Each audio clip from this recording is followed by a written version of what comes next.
Good evening, ladies and gentlemen. Welcome to Monkey in the Morning. I'm your host, Ranting Monkey. Hope you're having a wonderful Sunday. I believe it's the day we're on today.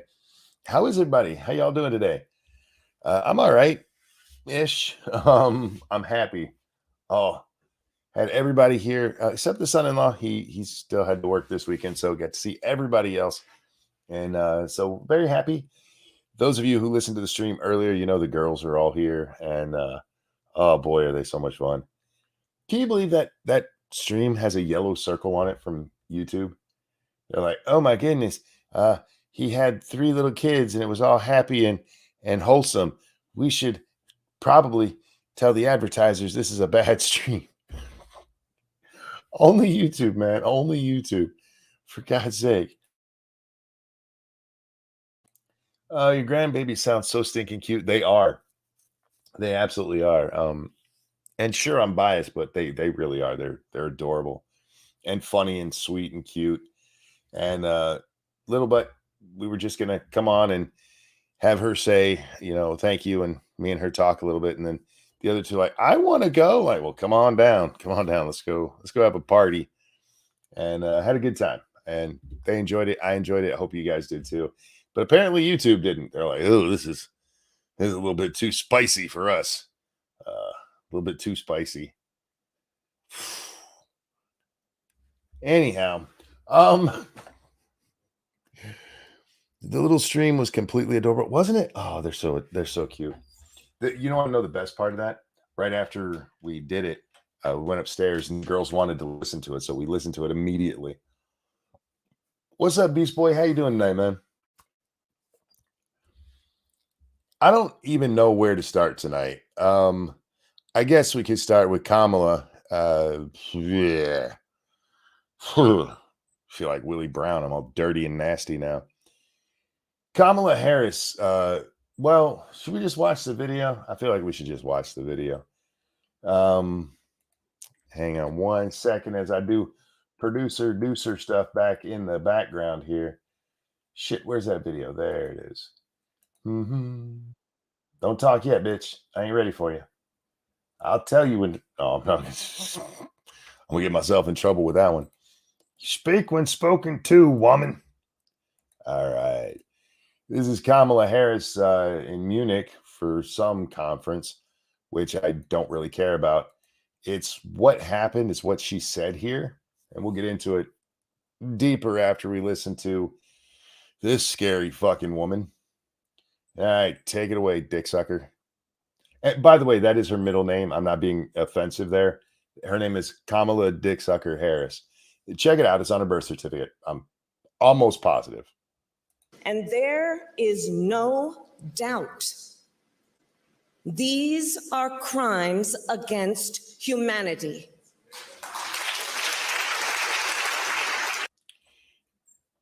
Is it me or is it weird to clap for these are crimes against humanity? I mean, I guess they're clapping for her calling it out, which we'll get to in a minute. But isn't that a weird kind of I don't know, it feels wrong.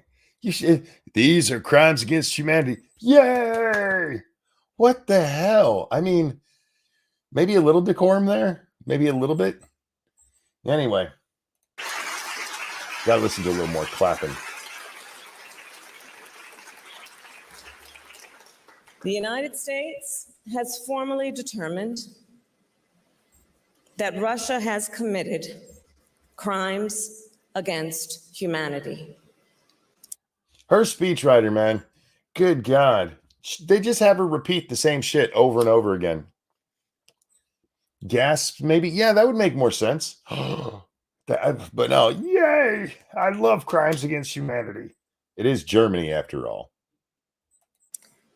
And I say to all those who have perpetrated these crimes and to their superiors who are complicit in these crimes, you will be held to account. Do you think she's trying to do a Barack Obama impression there? Here, watch that again. Watch how she pronounces this. long pauses she takes between some of the words. It's very Obama-esque. Superiors who are complicit in these crimes, you will be held. It's terrible pacing. Yeah, because she goes, "You will be held." Like, oh, we're getting a hug. To account. That's like what, a 3-4 second beat there? You will be held to account. All right, B-Rock 2. In the face of the Do you see her waiting for a clap there? Hang on, we gotta do that again. She is so proud of herself. Thank you, Cast One. Her problem is she's neither genuine nor an actor. You're not wrong. Look at that clap wait. She's like, wait a minute. I need to get a clap here. Why aren't y'all clapping? You clap for the other crimes against humanity. Hang on, I got to produce in the background. There we go. Back to crazy bitch here. There's a reason I'm showing you this, by the way, other than to make fun of this woman who is our second in line for the president. Jesus fucking Christ. Well, first in line for the president, actually. They got the president and her. In the face of these indisputable facts, to all of us here in Munich, Spit it out. let us renew our commitment to accountability. Oh my God. One, it's definitely Barack Obama she's trying to impersonate here. Whether you think so or not, go watch Barack talk. This is exactly how he would give speeches, especially if it was some meaningful thing. But whoever her speechwriter is, and she's gone through several of them, so it's not like you can just blame them on one. She just did it right there. We're going to hold them to account. And those of us here in Munich, let us make a commitment to accountability. Accountability, Venn diagram, accountability, held, accountable. I fucking hate whoever writes her speeches. Let us renew our commitment to the rule of law. You mean accountability? Anyway, so that's her in Munich today, and she's not wrong, at least in the fact that the U.S. did declare that the Russians have committed crimes against humanity. I don't know if they have or not. It's war, so I'm assuming. Let's be honest, that happens in war a lot. Oh, the Nord Stream bombing. No, Tweedro, that's not what she's talking about. No. She does not care about the Nord Stream bombing. Many people brought this up when this was going out there. The United States, we bombed the shit out of a pipeline. We're not even in the war. And no, it has not been proven beyond a shadow of a doubt, but it's pretty sure that I know Tweerdo. Tweerdo, I think I'm saying your name right. If I'm not, I'm just going to start calling you Twee so I don't get it wrong. But it's a valid point. It is a valid point that we're out there. We're coming into winter, and somebody, us, blew up a fucking pipeline used to power Germany and the rest of fucking Europe. And we're like, nah, bruh, don't be out there committing those crimes against humanity. So where's our story on this? We do have an actual story rather than just listening to this crazy bitch talk. Unfortunately, it's from CNN, so I apologize for the stupidity. Buddha, thank you so very much for the donation. No message there. I appreciate it, my friend. All right. Kamala Harris declares Russia has committed crimes against humanity. By the way, it's also come out that Secretary Blinken, I believe, is the one who also said this. Brought to you by you. Hit the like button, the share button. Tell your friends, your family that bitch you hate. And if you can, please consider donating to the channel. The links are at the top of your chat. You can also donate on Super Chat over here on YouTube. Over on Rumble, you can, what do they call it over there? A Rumble? You can get ready to rumble on Rumble. All right. The U.S. government has determined that Russia has committed crimes against humanity during its war in Ukraine, Vice President Kamala Harris announced Saturday in Germany. Am I the only one who thinks that this is not her place? Am I the only one that thinks if somebody's going to announce it that way, either it should have been, say, the Secretary of State, the Secretary of Defense, or the fucking president? Rumble Rant. Is that what it's called? It's cool. Isn't it? Isn't it? Isn't it his job? This seemed just weirdly out of place for Kamala Harris to be making this announcement. We just watched her, so we're not going to read that next paragraph.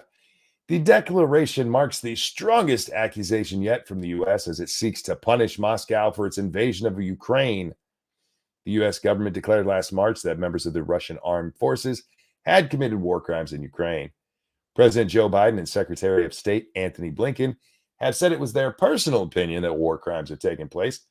And Biden has gone so far as to saying that atrocities at the hands of Moscow troops qualifies as genocide. Well, in fairness, I mean, he's an old crazy man, so his version of genocide is kind of stupid because genocide is not going on over there. This is just, it's war. War happens. There's no indication that Putin is trying to kill all the Ukrainians to do away with Ukrainian as a ethnicity at all, or a people. Joe Biden's just a hyperbolic shitbag. Blinken echoed Harris's remarks Saturday in a statement released by the State Department. We reserve crimes against humanity determinations for the most egregious crimes, he said. These acts are not random or spontaneous. They are part of the Kremlin's widespread and systemic attack against Ukraine's civilian population. They love the word systemic. Why do they like that word so much? Do they beat off to it? Be honest. Somebody let me know. You liberals out there, do y'all like does that word turn you on? Does it make you all wet in the knickers?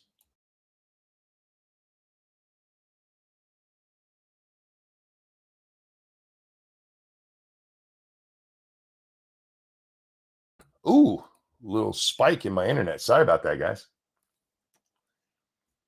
Do you have proof of these crimes? Yeah, we told you they happened. Now, they've been trying to say this, and let's, I don't know if this is in this article because I have not read all of this article, to be honest with you. But when they were claiming this back in March, part of the things that they were pointing at is like, oh, they shot at hospitals. True. It's absolutely true that the Ukrainians were shooting at, the Russians were shooting at hospitals. You know why? Because that's where the Ukrainian troops were holed up and shooting from. They bombed schools. Yeah, why were they bombing schools? Because the Ukrainians had troops in the fucking schools and they were shooting from it. Remember that video we watched of them blowing up that mall?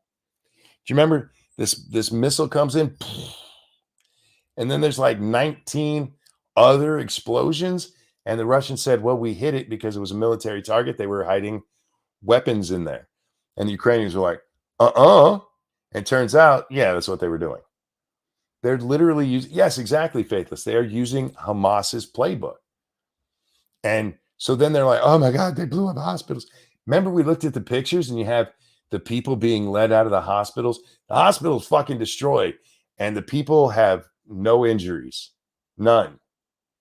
Nothing. And they're walking out on their own. Yeah, it's fucking nonsense, man. There is a propaganda war going on here. And that's not to say that the Russians aren't doing anything bad. I'm not going there, but the stuff that they've given us so far, like, oh my God, they were blowing up civilians. No, they were blowing up where you were putting your military. You just didn't expect them to do that because your dumbasses were hiding in hospitals. Where do what are they just look, it is war. They shouldn't be in there. I get you, but as it's war, they're going to be shooting at where your soldiers are. You expect them to just stand back and go, oh, fuck, now we can't shoot at them. They went in the hospital. Fucking idiots. Let's see if we have some of the crimes against humanity in here. laying out the evidence. Harris's announcement Saturday comes days before the one-year anniversary of Russia's invasion of Ukraine. The vice president in Germany as part of the Biden administration effort to show commitment to Ukraine's sovereignty and unity among Western allies who provided billions of aid. By the way, that shitbag, what's his name? Zelensky, Vladimir Zelensky, that little shitbag. This pop-out chat is so much better. I can't pop out the chat here. Do they allow us to do it now? Oh, they do. Oh, I can pop out chat now. Look at that. Look at that. Oh my goodness. When did they add that when they added the coloring? Oh, that's so much more helpful. Now I can see you guys over on the Rumble machine. Hi. I'm a professional. Anyhow, the fuck was I talking about? I got excited by that. That's exciting to me. I don't get it. I've been asking for this for a while. Like I need this. Anyhow, I forgot what I was talking about. And I am mucusy, guys. Sorry about that. I know you guys don't hear it, but you're going to hear a lot of dead air because I have to cough. Mucusy, that's a word you should use when you're talking to people out there in internet land. It makes them want to talk to you more. Oh, that's what I was getting ready to talk about. Yeah. Zelensky wants more money because, of course, he does. He's got to fatten up that offshore account. And before anybody gives me any shit, oh, no, what are you talking about? They just fired, what was it, 4 people in their government for corruption? High-ranking officials in the Zelensky government. It's Damon Rogers' birthday. Happy birthday to you. Happy birthday to you. Happy birthday, dear Damon Rogers. Happy birthday to you. Happy birthday. I hope you have a good one. I really do. Zelensky and co. were over there stealing our money, and they need more, damn it. They need more. And Joe Biden came out and told us that part of the money we're giving them is going to go to help pay their pensions. Yeah, because that's what the U.S. taxpayers should be footing the bill for, is pensions over there. It's a real thing. He came out and there's a video of him saying that because, of course, he did. Yeah, we got to pay their pensions so that they can buy stuff. What? Everything's blowed the fuck up, man. Oh, man. First, from the starting days of this unprovoked war, we have witnessed Russian forces engage in horrendous atrocities and war crimes, Harris said. Russian forces have pursued a widespread and systemic attack. I'm telling you, they fucking love that word. Systemic. It's like their battle cry. What is it, lefties? What is it with systemic? Seriously. Do you think it makes you sound smart? Because it doesn't. Unprovoked my ass. Look at NATO. Now, faithless. We're not allowed to talk about the fact that, yeah, it was absolutely provoked. The war down there, the war that's being fought right now has basically been going on for the last 8 years in the Donbass region. You have the Russian loyalists and the Ukrainian loyalists, including the Nazi shitbags in the Azov battalion. They've been fighting down there, and the Russians were finally like, all right, you guys have been pushing NATO on this. Zelensky came out and said he was going to be part of NATO. And part of the deal was that they weren't going to be, the Ukraine was not going to join that. There was going to be a little buffer between Russia and NATO. And that little son of a bitch is out there going, I'm going to join the NATO. And even Biden's like, I don't know about that. You're a little corrupt son of a bitch. But suddenly now he's not corrupt anymore. You're not allowed to call him corrupt, even though the president did it just a year and a half ago. Don't do that. Don't do it. You're also not allowed to mention that the Azov battalion are Nazis. There's a video of them out there doing the Nazi salute, and people are like, I'm not sure that's even the Azov battalion because that just is Russian propaganda.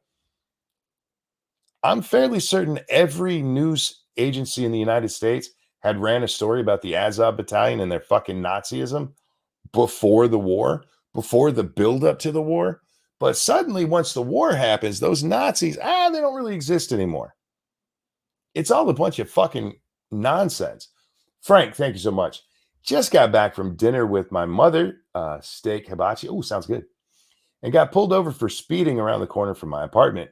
I got a warning though, so instead of a fine, have this for the fundraiser or funding for Pink Cat headphones. I appreciate it, my friend. Thank you so much. Anyhow, where's our thing?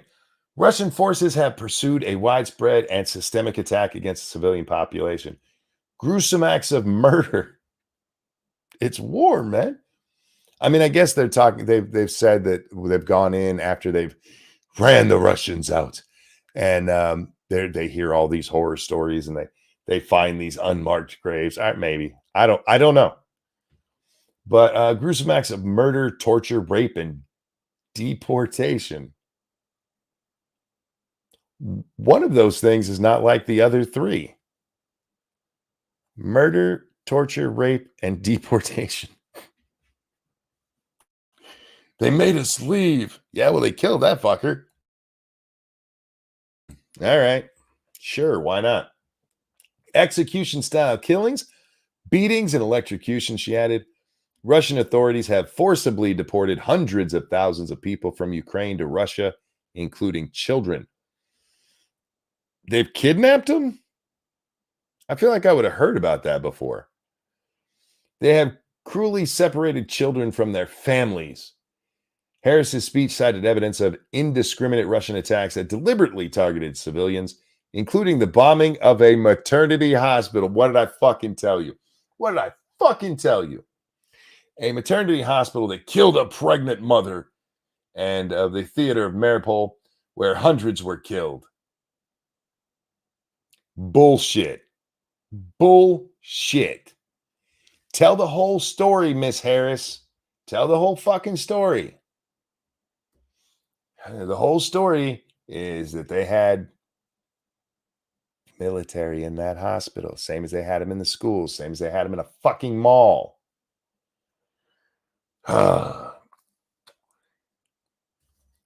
Harris's speech, we did that one.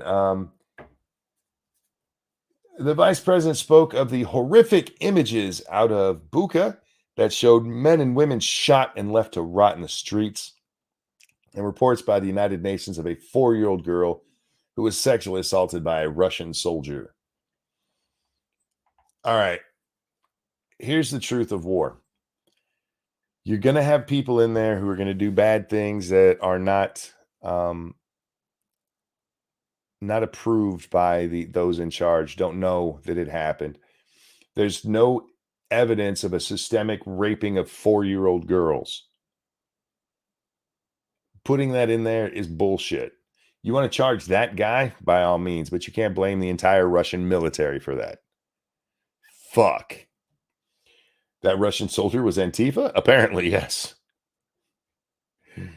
Barbaric and inhumane, Harris said. Do you want to talk about the things our soldiers got accused of in Iraq and Afghanistan?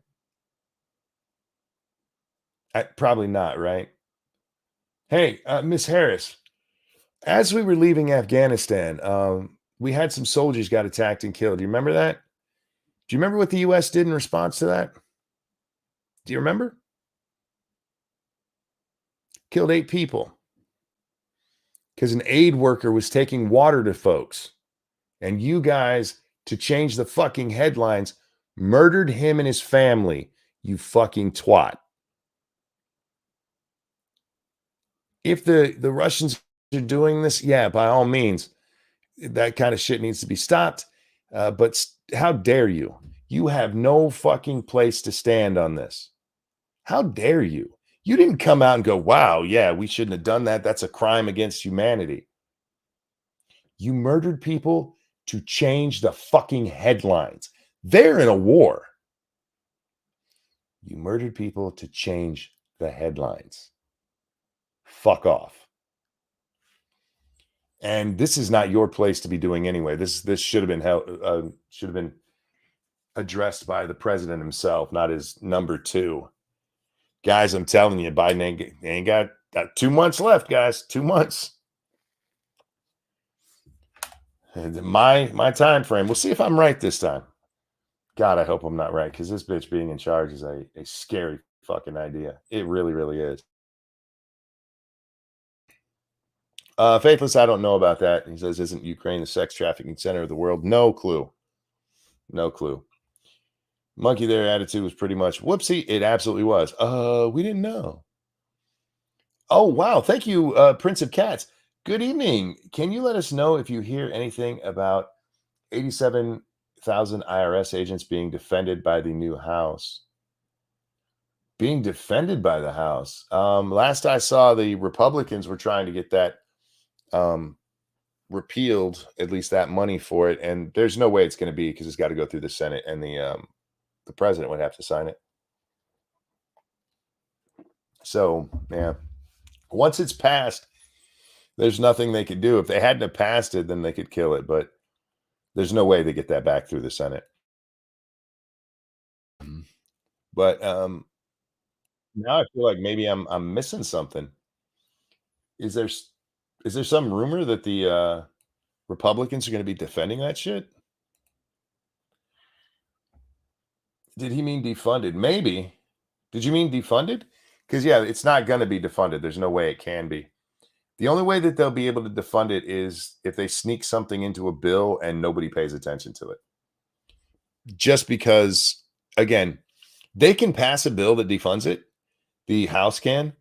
It's going to go to the Senate, and if they even bother voting on it, it'll be shot down. More likely, it'll just sit on Chuck Schumer's desk, and it'll just be sitting there. Monk's been bamboozled. What? How'd I get bamboozled? All right, ladies and gentlemen, we got to talk about this. This one's, I'm not going to take joy in this one. There'll be people who do that, and I still say it's not the time. At least give it some time. Thank you, Prince of Cats, again. Sorry, yes, to fund it. Oh, you didn't have to throw a donation in there to clear that. Thank you for the donations. I'm not going to tell you not to, but yeah, it's a fruitless effort. Anything that the Republicans want to do that the Democrats don't want done won't get done, because it's got to go through the Senate and Joe. And remember him during the State of the Union talking about various things, especially, you ban abortion on a national level and you send it to me, I'm going to veto it. It's not going to pass through the Senate, dipshit. Shut up. If they could pass it through the Senate, they'd be able to override it, but it would never make it through the Senate. There's not enough people in there to do it. You would need 60 Republicans in there all on the same page, and you can't get that. Anyway, Jimmy Carter, the 39th U.S. president, enters hospice care. Jimmy Carter's about to die, y'all. 39th president of the United States, one of our absolute worst presidents. Just one of the fucking worst. From the economy to international relations, having, oh man, everything bad. You have the Iranians taking hostages.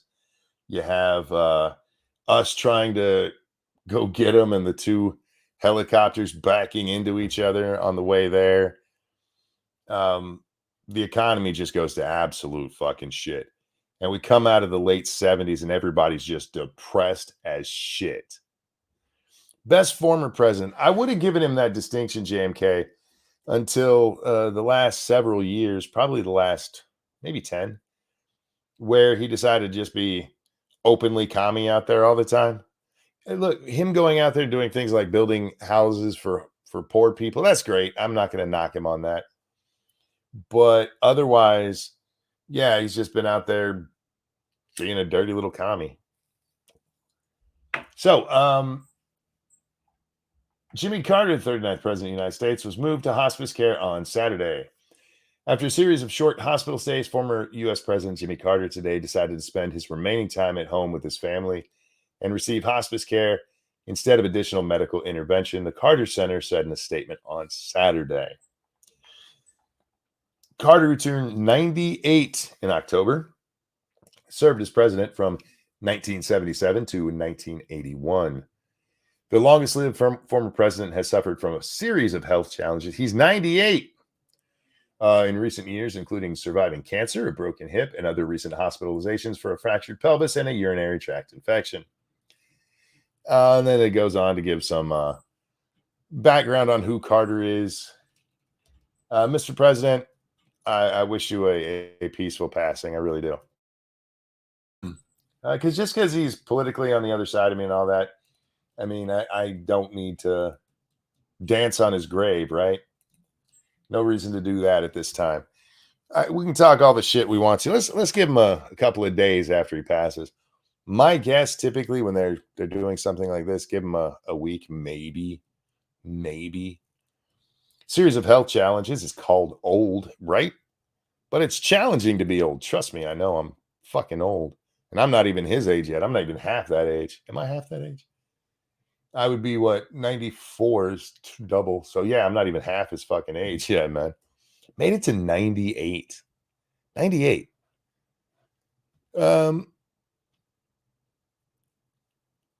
Yeah, I can't read that over here. All right, so our next story up on the blotter. I don't actually have a blotter, but I like saying that. This one's fucked up. Just for the record, YouTube, I am not in any way glorifying gun violence or anything like that, because they love to tell us that. Gotta be careful what you say over here when you talk about serious crimes like this. I'm not encouraging it. Jesus fucking Christ. Why does CNN get away with these kind of articles? Mr. What's our new overlord's name? I forget his name. But dude, how come they get away with it and I'm not allowed to, you son of a bitch? All right. Temple University police officer fatally shot while responding to a robbery. An officer for the Temple University Police Department was shot and killed in Philadelphia Saturday while responding to a robbery, the university said. I didn't realize Temple was in Pennsylvania. I don't know where colleges are. Neil Mahan, thank you. Neil, why the fuck can't I talk about the news and they can? It's not just because I say fuck, because that's not in your terms of service. The officer was trying to apprehend a suspect in connection with the robbery of a convenience store near campus when the shooting occurred. The officer was rushed to Temple University Hospital, where he was pronounced dead. His name was not immediately released. There are no simple words that can make sense of such a tragedy, the university said in a statement. It tears at our sense of community and wounds our very soul. Temple has lost an officer and a hero to senseless violence. By the way, if they catch the guy who did this and he's sentenced to death, the governor of Pennsylvania has told us he will not in any way let anybody be put to death in his state, because how dare you? Have you guys seen that argument going on about the death penalty? I just want to make it clear one more time how I feel about the death penalty. I think it should be used in very, very limited cases where we know beyond any shadow of a doubt, because you're taking a man's life. But I also wonder about the other side of that, right? If a guy goes to prison and his name was Robert Paulson. Thank you so much. Robert, may you rest in peace. Somebody's innocent, right? Okay, you don't put him to death. Cool. But you throw him in life in prison, because they're not talking about, finding him innocent. Throw him in life in prison. So the rest of his life, he has to get butt raped and beaten, stabbed a couple of times for a crime he didn't commit. And that's okay for people. And I'm not suggesting letting everybody out of prison, because that's stupid. But the idea that, we can't have any death penalty because sometimes you have people who are, Monk never saw Fight Club. I thought Fight Club was a really gay movie and stupid, so I didn't memorize it. All right. So that's not his name. My bad. I don't know why people have such a love for that movie. It is a really, a lot of y'all just needed dads in your life, I think. No offense. Monk got Sam Hyde. I got Sam Hyde. I really did. But I don't get that movie. Why? I like watching men punch each other without their shirts on, underground, in dark places. I do too, but usually in a boxing ring, right? Why y'all get me talking about that movie? You know I hate that fucking movie. Why you do this to me? Get me raging about things that don't matter. We're talking about serious shit here. I love you guys. What the fuck are we talking about? Oh, so it's okay to let a guy, I saw Viva Frey. He was talking about, look, it's not okay because, you might kill an innocent person and that's not cool. And I'm like, well, but it's cool to put them in prison literally for the rest of their lives. Oddly enough, he had nothing to say to that. I've found most people don't have an answer to that. So I don't think there is a good answer. But I do think that you can have a death penalty, and the idea, you could never have one because you might have innocent people killed. Okay, well, that's why you do the thing where it's like only if we absolutely know. 100%, there's no question. They've admitted it or it's on video. They were arrested there, like the guy from the Christmas rampage with his truck. I forget his name. We know he did it. He was arrested there. There's no doubt. And you're like, oh, nah, man, we can't kill him because we might kill an innocent person. Like, how about this? Don't kill the innocent people. Just that fucker. How about that? No. It's much better to take away a man's freedom and have him tortured for 60, 70, 80 years, depending on how long he lives. That's much better than, having him put to death. I'm not advocating putting him to death. I'm just saying there's no good, Brooks, thank you, Cannibalistic. There's no good reason to get rid of it everywhere. Some people are guilty, end of story. Have we made mistakes in the past? Absolutely. And that's why we need to be more discerning about it. But that doesn't mean you get rid of it completely. If they catch the fucker who did this and you have him dead to rights, stick that little fucker in an electric chair. I'll flip the switch for you. Fuck it. I'll attach it to a car battery if that's how you guys do it. I really don't like how sanitized we've made it. I know we have to be no cruel and unusual punishment. You can't shoot him. That's cruel and unusual. You can't hang him. That's cruel and unusual. You can't guillotine him. That's cruel and unusual. That's all shit that was done massively throughout history. By the way, the nicest way to do capital punishment is guillotine. All of their pain is over in about 6 seconds. The end.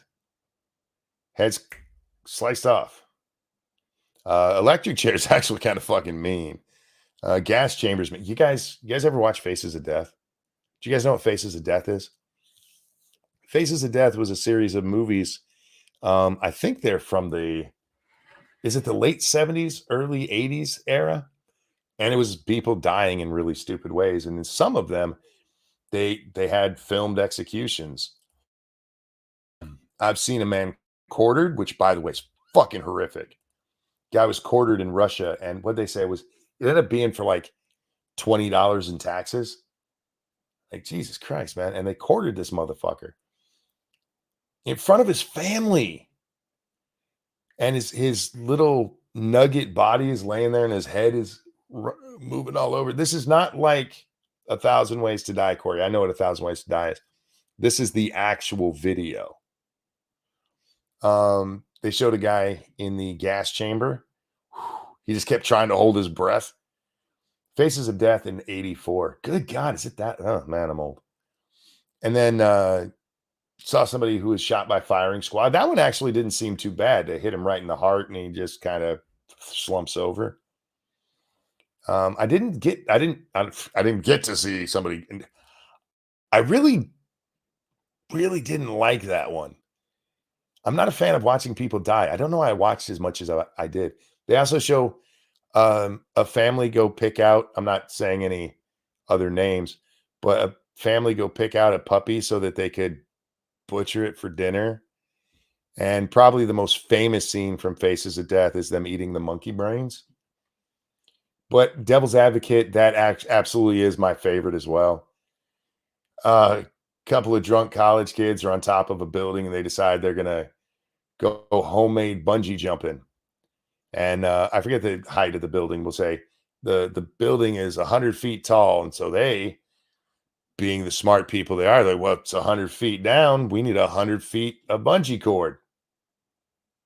The guy didn't even bounce. He just kind of thudded. So, yeah. Anyhow, um, with this whole thing with and that's being brought up a lot with Temple over on the social medias, that with this being in Pennsylvania, it was just, I think, yesterday, maybe the day before, that Shapiro, the governor out there, he announces that, yes, I'm not going to let anybody be put to death in my state. All right, dickhead. What about people who we know did it? Why? Why? Why would you say, oh, nah, man, because, it could be they're innocent? Like, they're on video, man. They're on video and they've admitted to it, and you have all the evidence. We still might be wrong. Still might be wrong. Gotta be careful. It might have been a wizard. For fuck's sake. Virtue signal. Yeah, it's exactly what it is. Anyway. Men want talk all the time about execution compilation. Too many people want a link to watch it. I understand the curiosity. I really do. But seeing the guy quartered, that's the one that really fucked me up. I mean, they did it in front of his wife and kid, and just watching him flail about. Oh, that fucked me up for a while. I had nightmares. Comrade Kitty coming through with the feminist $12. Thank you so much. There was a prisoner sent to death by injection, but they gave it they gave it to him wrong. He vomited and convulsed, and they did CPR to try to kill him right. He died, so technically it worked. Yeah, I've never understood that kind of stuff either. Like, just what is quartered? All right. Quartered is where they tie a rope to your hands, one to each hand and one to each foot. And then they tie each of those ropes to a horse, and they have them run off in different directions. And it literally pulls your arms and legs off. That's being quartered. It's pretty fucking brutal. It's really fucking brutal. But I understand the curiosity, I guess is the right word. But I don't like watching people die. That movie really fucked me up. There's some things that I have trouble watching where I know it's fake. Like at the end of season 1 of Oz, they're getting ready to put that one guy to death because apparently they have the fastest death penalty in the world on HBO. He was accused of killing another prisoner, and he didn't actually do it. But he's come to a religious thing, and he's like, you know what? I've done a lot of bad in my life, so I'm not even gonna try to stop this. Watching the scene where he dies, my I couldn't watch it. I turned away because it just reminded me too much of watching real people die. This is Kyle. Thank you. Because a lot of people believe in this moronic notion that every life matters and or is precious. I think they are until they're not. Does that make sense? I can watch people get blown away like in Die Hard. I don't mind that. It's just a lot of the other ones. If you get too realistic with it, I just can't. Like, no, don't do that. Don't do that. Think they did quartering in a Sean Bean movie. Frankly, I was surprised that he died in the movie. Did not see that coming. Did he ever get quartered in the movie? All right. There's other things on the agenda. I don't really care about this one, but apparently Elon Musk has a space city somewhere and people are whining because he destroyed the beach. I don't give a shit. But I am a news show and I want to make sure you guys are up on all the latest news because that's what I do around here. I've seen a couple of ISIS videos. Oh, I could not watch that. The beheadings, no way. Especially because they're not very good at their job. And I'm not saying they should be, but it tends to take them more than one attempt because they kind of suck at it. Uh, Stop doing it with a dull blade. I guess they do that on purpose, right? Um, I don't care about that. Thank you, Cast One. Death doesn't bother me, but surgical does, especially that grinding snip of the scissors. Ugh. I don't mind those. Lady Monkey, if I remember correctly, she has problems with that, with any of the sounds of surgery. I don't mind them. I don't mind them. If One of the things that they did to me when they were trying to fix me from the first surgery, because I had lingering pain problems. They never were able to fix that. But what they did is they sent me to a pain clinic and they gave me a shot right into my spine, and not into my spine, but right at the spinal cord, or sorry, the spinal column. And when they go in inside your head, you can hear it rubbing the needle as they're trying to make sure they have it in the right place. I don't mind that sound. It's a weird sound, but that would make Lady Monkey just insane. All right, I know there was some other. Don't care about that one. You know what? Fuck this. We're not doing regular news. Let's go to the Twitter, which I don't have opened, which is frankly odd. How the hell do I not have Twitter open? On a day when my internet's not working, sure, but today that doesn't make any damn sense. My internet's working, kind of. I was having some Twitter arguments and such. Of course I was. First, I want to talk about Harry Potter again. Well, Hogwarts Legacy. Another female was made to cry. I'm assuming it's a female. It was a VTuber, so you can never be sure. But they were made to cry, and of course the jackasses out there are defending it. We're seeing all of it again. It's okay for us to be bullying people. Their words, not mine. It's okay for us to bully people because it's for a righteous cause. Don't you understand? Trans people are literally dying. They're literally not. Literally not. Silverveil. Why do I know? Yeah, that's the person who it was. I'm like, why do I know that name? Silverveil's the one that they made cry. They have a Twitch channel. I don't know if they're here on YouTube. Made them cry because they were playing Hogwarts, a game that in one of their videos they're like, getting to live out my childhood fantasy. Like, how dare you, you fucking pass, you suck, you bigot. It's okay to bully again, guys. As long as you're bullying the right way, as long as you're bullying the right people. And this kind of goes to, punch a Nazi. Remember with the whole Richard Spencer thing? I still say punching Richard Spencer the way that happened was fucked up. One, it was cowardly. If you're going to punch a man, at least have the fucking balls to stand in front of him. Hitting him from the side and running off like a little bitch. If you hate him that much, have some fucking balls about it, man. Have some balls. But they never do, of course. Thank you, Snub. Silver's a VTuber. Latest VTuber to be harassed. I mentioned it briefly last time. Yeah, I don't remember you mentioned it. I'll take your word for it. You know how my memory is. But yeah, I mentioned VTuber. They doxed her. Doxing other people. Tons of people are getting doxed because, oh my God, you're playing a Harry Potter game. You're giving J.K. Rowling 30 cents, you son of a bitch. Fuck right off. There's no good reason for it. But this needs to be talked about. It really does. And we've mentioned it in the past couple of days. And I just want to reiterate it. These are the audiences they're building. Okay? Every other time that anything comes up, you're sucking up to these people. You're rah. I'm a fucking ally. I don't want any kind of trouble. Everybody just live their own life.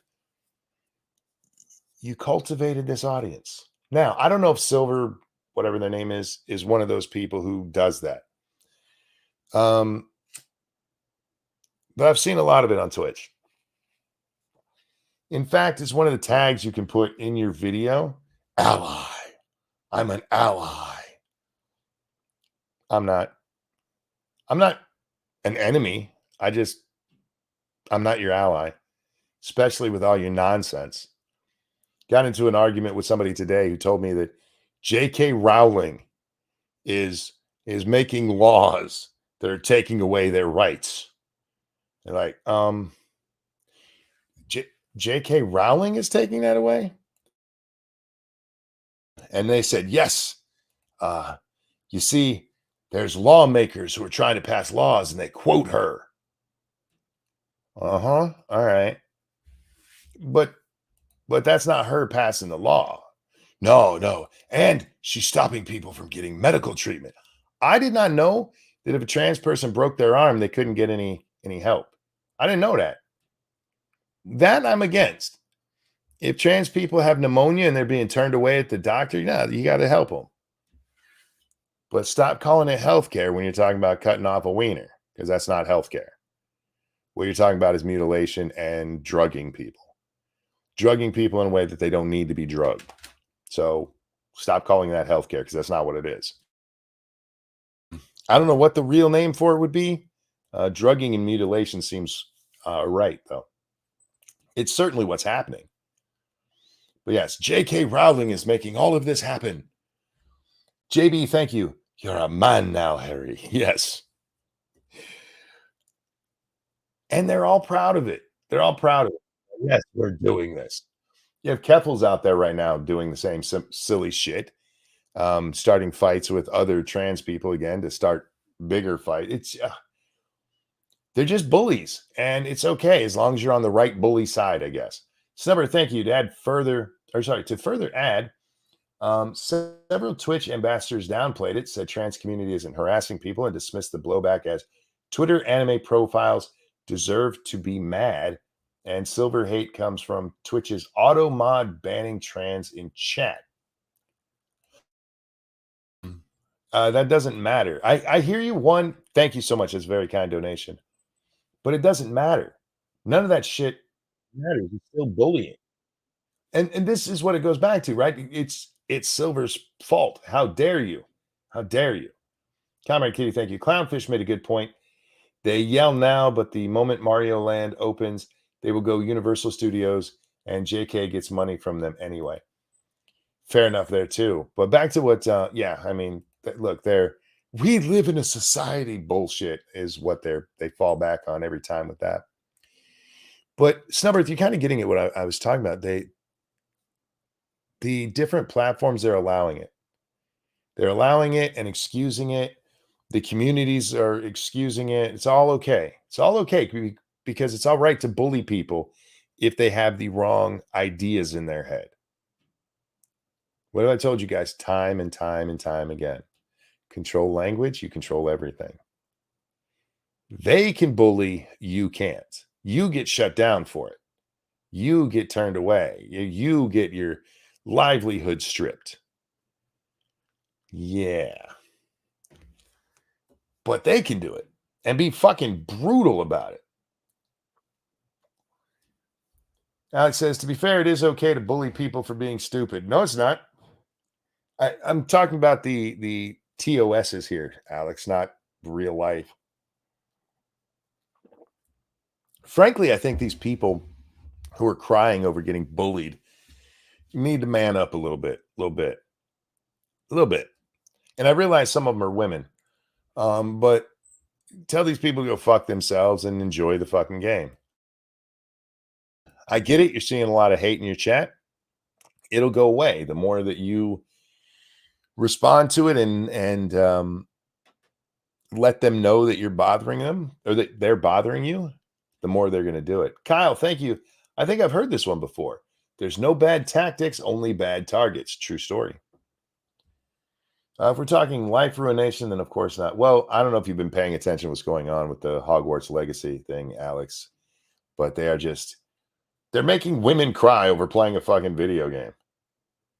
Do not feed the trolls. Now, Faithless, I disagree with that. Don't feed the trolls if you can't take it. I like feeding trolls, but I have a thick skin. I get enjoyment out of it and a lot of fun. There's a lot of times when trolls come in, it's like, oh, this will be fun for a few minutes. However, not everybody's like that. And unfortunately, most of the people who are these allies who are now getting stomped on for this shit, they're not going to have that thick skin because they're the kind of people that, oh, we don't really need to be mean. To be fair, women will cry over anything. I hear you, but in this case, I mean, I understand them crying. They're being like fucking rude. And like I said, with Silver, I mean, doc. This is a VTuber. I don't know if you know what that is.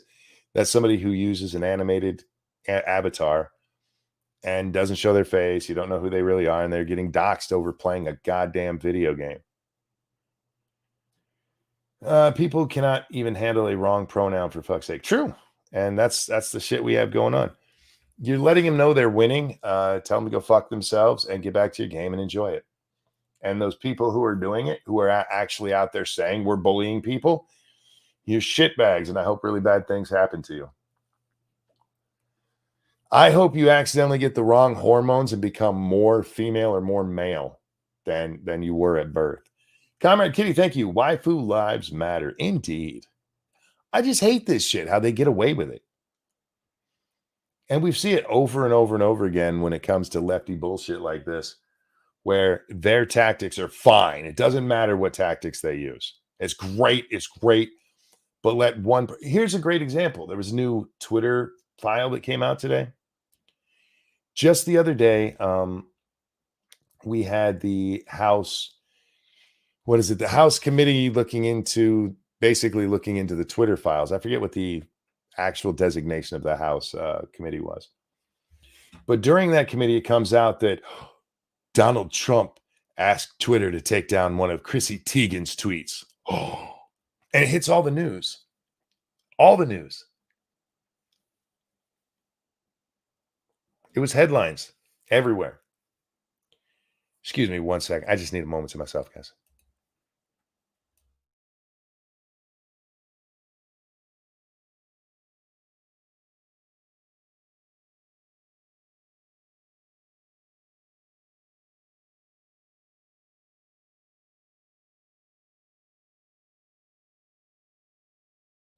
God, I hate this time of year. Anyway, so Donald Trump had asked Chrissy Teigen to be taken down for a mean tweet. She said a mean tweet.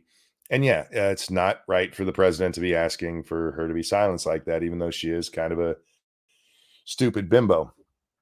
However, it was one time. That's all they had. One time. Meanwhile, you have people like Adam Schiff who did it over and over and over again. There was another congressman that came out in the Twitter files today. He asked for 354 different people to be banned from Twitter. Where is that tweet? Hang on, I need to find it. Thank you, Snubberth. Again, biggest thing is they are spoiling the story, which is really ticking off the spoiler-free people who can't afford a army of mods. Yeah, that's one of their tactics. Like we'll go in there and tell people what the ending of it is. And I really do wish people were more like me and not give a damn about the spoiler, because that takes away their power. I don't care. Somebody tried it with us, and I don't care. It annoyed me that anybody in my audience who didn't want to know the ending got spoiled, but me personally, I don't give a shit. Thank you, Faithless. Did Trump ask for her to be banned or a single tweet removed? Single tweet removed. Single tweet removed. And that made headlines all over. Not just a minor thing, but major headlines. Oh, see, Trump did it too. Ha ha ha. Maine Senator Angus King wrote to Twitter to call a slew of accounts suspicious for reasons like Rand Paul visit excitement. Somebody was excited because Rand Paul was coming. Like, oh, that must be a Russian bot. Bot averages 20 tweets a day. By the way, by that thing, I'm probably a bot. Being followed by rival Eric Brakey. And personal favorite, mentions immigration. These are the things that a sitting senator was asking them to take people off the platform for. Calling them Russian bots over this because they were excited about Rand Paul coming to town. I don't know if this asshole knows, but Rand Paul tends to be kind of popular with a lot of people. Monkbot, indeed. Donald Trump asked for one tweet to be taken down. This guy, 300, I want to say it was 354, right? Let me make sure I got the right number on this. I know it was more than 300. Da, da, da. Shit, now I can't find the number. I could just read through the whole thing, but there's way too much to it. All it comes down to is the fact that the media is not paying attention, except for on one side.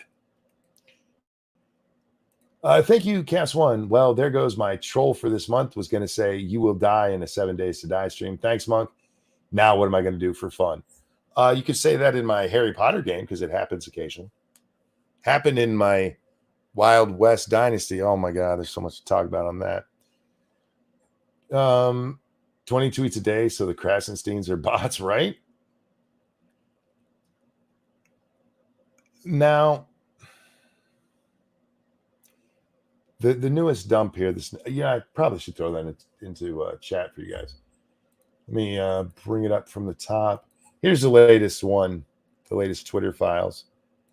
And again, there's not much in there other than the fact that, yeah, you had people like Adam Schiff doing this. You had this Angus. Why would you guys vote for somebody named Angus? I'm just asking. You must really like beef. Or AC/DC, I guess. But it just points out that the press doesn't care about the real story. Whether it was a Republican or a Democrat, none of these guys from our government should have been asking anybody to be taken down or silenced. The president of the United States should not be asking people to have a tweet. She was mean to me.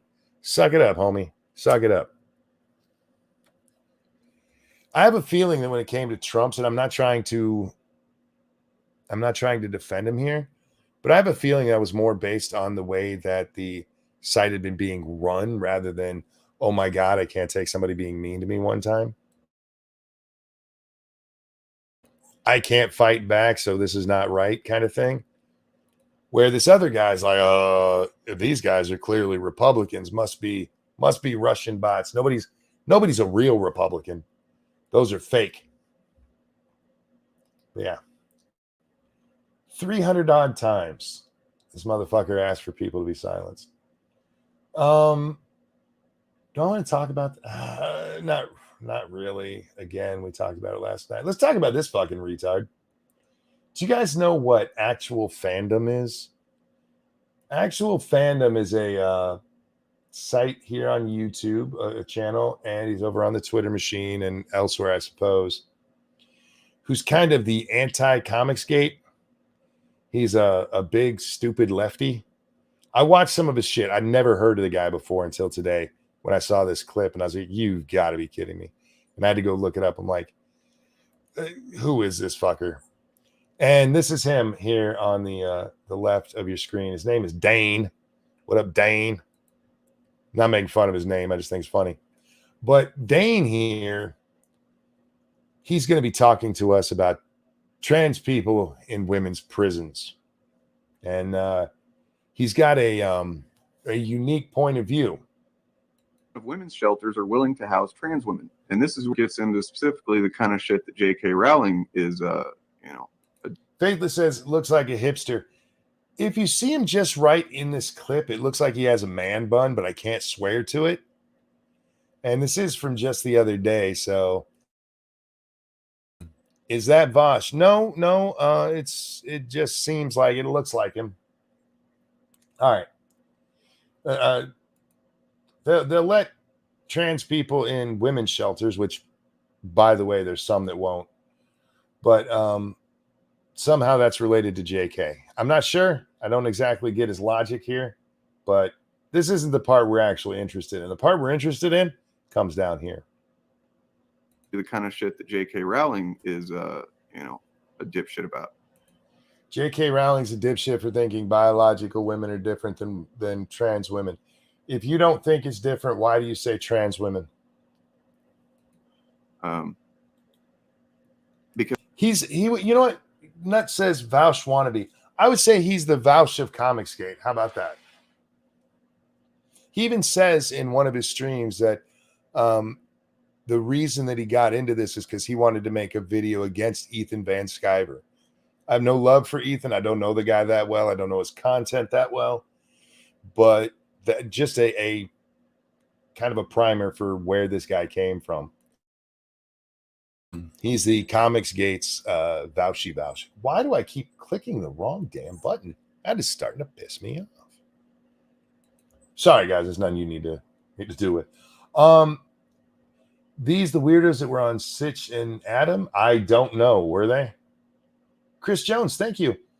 That guy is one of Eric July's biggest haters. Yeah, actually, Bob over here, Mr. Organized Chaos, I didn't get to watch it, but he has like a 3-hour stream where part of it is him actually debating Eric July, which is Young Ripa, guys, if you're interested in looking it up. Because like the thing that she was tweeting about recently was essentially, the issue of housing trans women in women's prisons.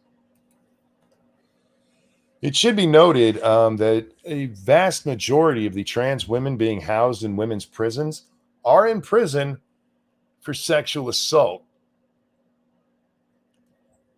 Don't pay any attention to that part, though, guys. Which, should just be what's done. And then they take that and they frame it as, well, but you're putting men who are rapists in women's prisons. And it's like, I don't have the facts at hand to talk about that. I do remember looking into it at one point, and that it's just not a thing that happens to the degree that would be worth, sexual assault happens in prisons, period. You know what I mean? Mm-hmm. Like, it's not any of it's okay or excusable or anything like that, but it definitely isn't like, nonetheless. Look, man, women are going to get raped in prison. So, I mean, it's not worth worrying about putting actual rapists in jail with them. Why would that be an issue? I mean, look, rape happens in prison, right? Why would it be a big deal to throw rapists in jail with women?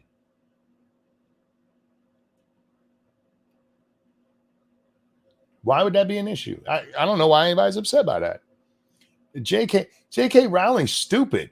She's stupid for thinking that you shouldn't house rapists with women because, why would that be an issue? For fuck's sake. Oh, my God. Oh, my God, they're now endorsing rape culture to support the trans. They actually are. That literally are. Look, you women in prison, I'm sorry, you're just gonna have to take that dick because we gotta be inclusive.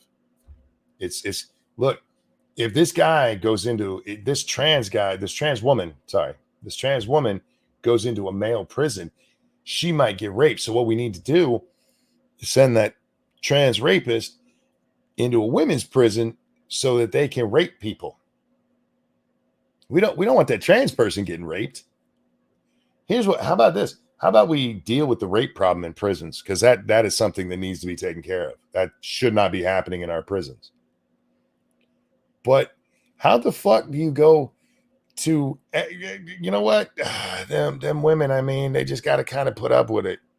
They got to put up with it because it's the right thing to do. It's the right thing to introduce that penis into the situation. It's only fair. It's only fair to bring him over there and lock them into places with women where they can't get away from them. Nothing to go wrong. Don't worry. Just because they've sexually assaulted people before, it won't happen here because now they're a woman. This is one of the most insane fucking things I've heard in my life. And I've heard a lot of really stupid shit. Hey, Jack, how you doing? No, I'm all right. I just woke up. Sorry, I'm late, everybody. You're right in time for this guy to say that women should get raped for trans rights. Oh, I heard something about this earlier. You just got here, so let's watch it again. Oh. So you can be up on it. Once again, the guy on the left here, his name is Actual Fandom. This is our rape supporter here. He made his channel because he didn't like Ethan Van Sciver and he wanted to say some stuff about him. And he's a far off lefty. Bob over here on the right is Organized Chaos. He is also a shitbag, but at least he didn't endorse rape in this. But both of these guys are part of the the anti-comics gators crew out there. And somehow that leads to women deserve to get raped in prison. I'm not sure how, but let's listen again and see if we can make any kind of sense of it. Women's shelters are willing to house trans women. And this is what gets into specifically the kind of shit that J.K. Rowling is, a dipshit about.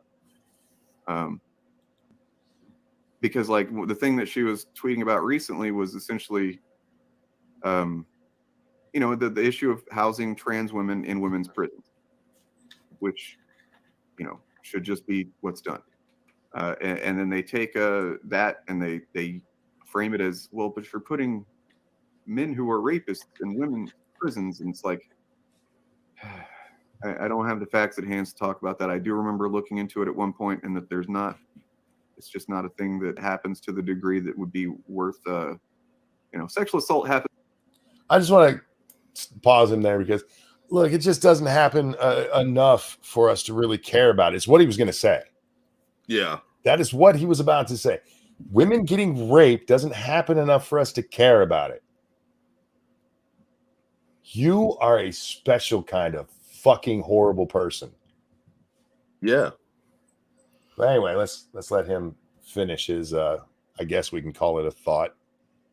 It's just not a thing that happens to the degree that would be worth, sexual assault happens in prisons, period. You know what I mean? Mm-hmm. Like, it's not saying any of it's okay or excusable or anything like that, but it definitely isn't like, nonetheless. It's not that we should worry about. Look, them bitches, I mean, it happens. It happens. Sometimes you just take the D in prison. It's just the way it is. It's not, I don't know why people are so upset about women getting raped in prison. Like, it happens. It's part of the culture there. I mean, you don't want to ruin their culture. Fuck, man. I have a feeling this guy would immediately claim he's a woman and start raping prisoners if he was in jail. As Pyrus pointed out, they're literally endorsing rape culture for trans rights. Yes. That's no question about it. That's what he did there. Yeah. Man. Look, those are real women. The fact that they are, again, Jack, I looked this up earlier. Something like 60 or 70% of the trans people in prison, they're there for sexual assault. It's not a minor thing. Well, sometimes there's minors. Sometimes it's minor involved, but it's not a little thing. It's the overwhelming majority. Look, your hate facts, those are transphobic, Monkey. And I'm going to need you to stop because we have to let trans people rape to get over toxic masculinity, see? JB says, are you surprised, though? Usually they couch it better than this. Usually what they will say in this argument is what he was going to say there. It just doesn't happen that often, which is not a good answer either. No, any rape is bad. But he's just like, hey, you get raped in prison, okay? Deal with it, bitch. I mean, that would not only be transphobic, it's probably racist, too. Oh, my There's God. a lot of black people in jail. So, you bigot. This is insanity, man. Oh, absolutely. But I'm not really surprised. A lot of the comic book YouTubers are fucking crazy. Yeah. Real fast. Thank you, Comrade Kitty, for that feminist donation. Morning, Jack. Money for coffee / energy drink and an aspirin for the headache this video will give you. Yep. I appreciate that, but that's okay. It's only fair. I do this to Monkey a lot. That video, man, I can't believe that they didn't take it down. I'd have been like, you know what? Maybe we should cut that part out of the show tonight.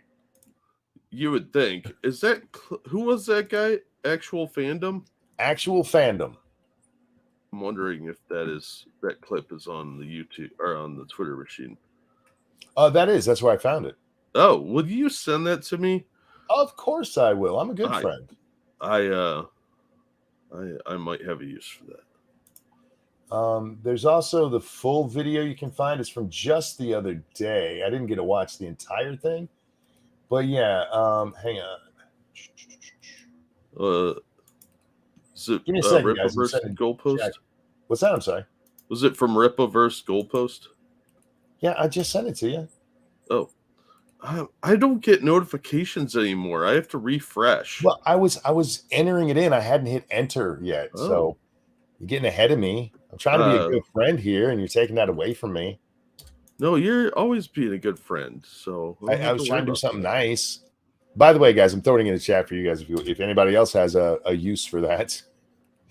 If you go over to Actual Fandom's channel, you can see the entire stream that he did. I think it was 2 days ago, 3 days ago now. This people say, Jack, why didn't you join Comicsgate? Why don't you join Anti-Comicsgate? This is why I don't join things, because of dumb shits like this. Well, a People lot of say their the stupidest crap. a lot of their complaints, because I did watch some of his stuff, Jack, are some of their complaints are just the pettiest shit. Well, The of course. pettiest.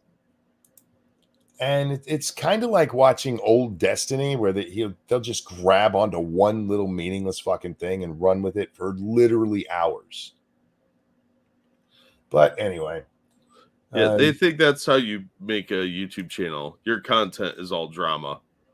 you can do that, but you need to have something else besides one little nitpicky point to go on for 3 fucking hours over. They You would watched think so, but I mean, those two and 2 other retards, I forget who they are, were watching and critiquing a critical drinker video. And the critical drinker, he's talking about in this one male characters and how they've just basically been ruined. Yeah. And in one of the clips, one of the things that he uses is Luke Skywalker and how he goes from being, well, the Luke we knew in the original 3 series to this old broken guy who she hands him a lightsaber and he throws it away. It's like you literally took everything we know about this character and you don't give us a really good reason why he would be like this, why he would turn into such a pussy ass bitch. And they're like, oh, did he not want any character development? Like, that's not character development. and then they said this, he turned out to be really badass at the end. Well, I guess his hologram did. He just died. That's how that movie ends. It's his hologram talking to Kylo Ren, and then they try to shoot at it, and he dies back on his island. Yeah, well, he just blinks out of existence.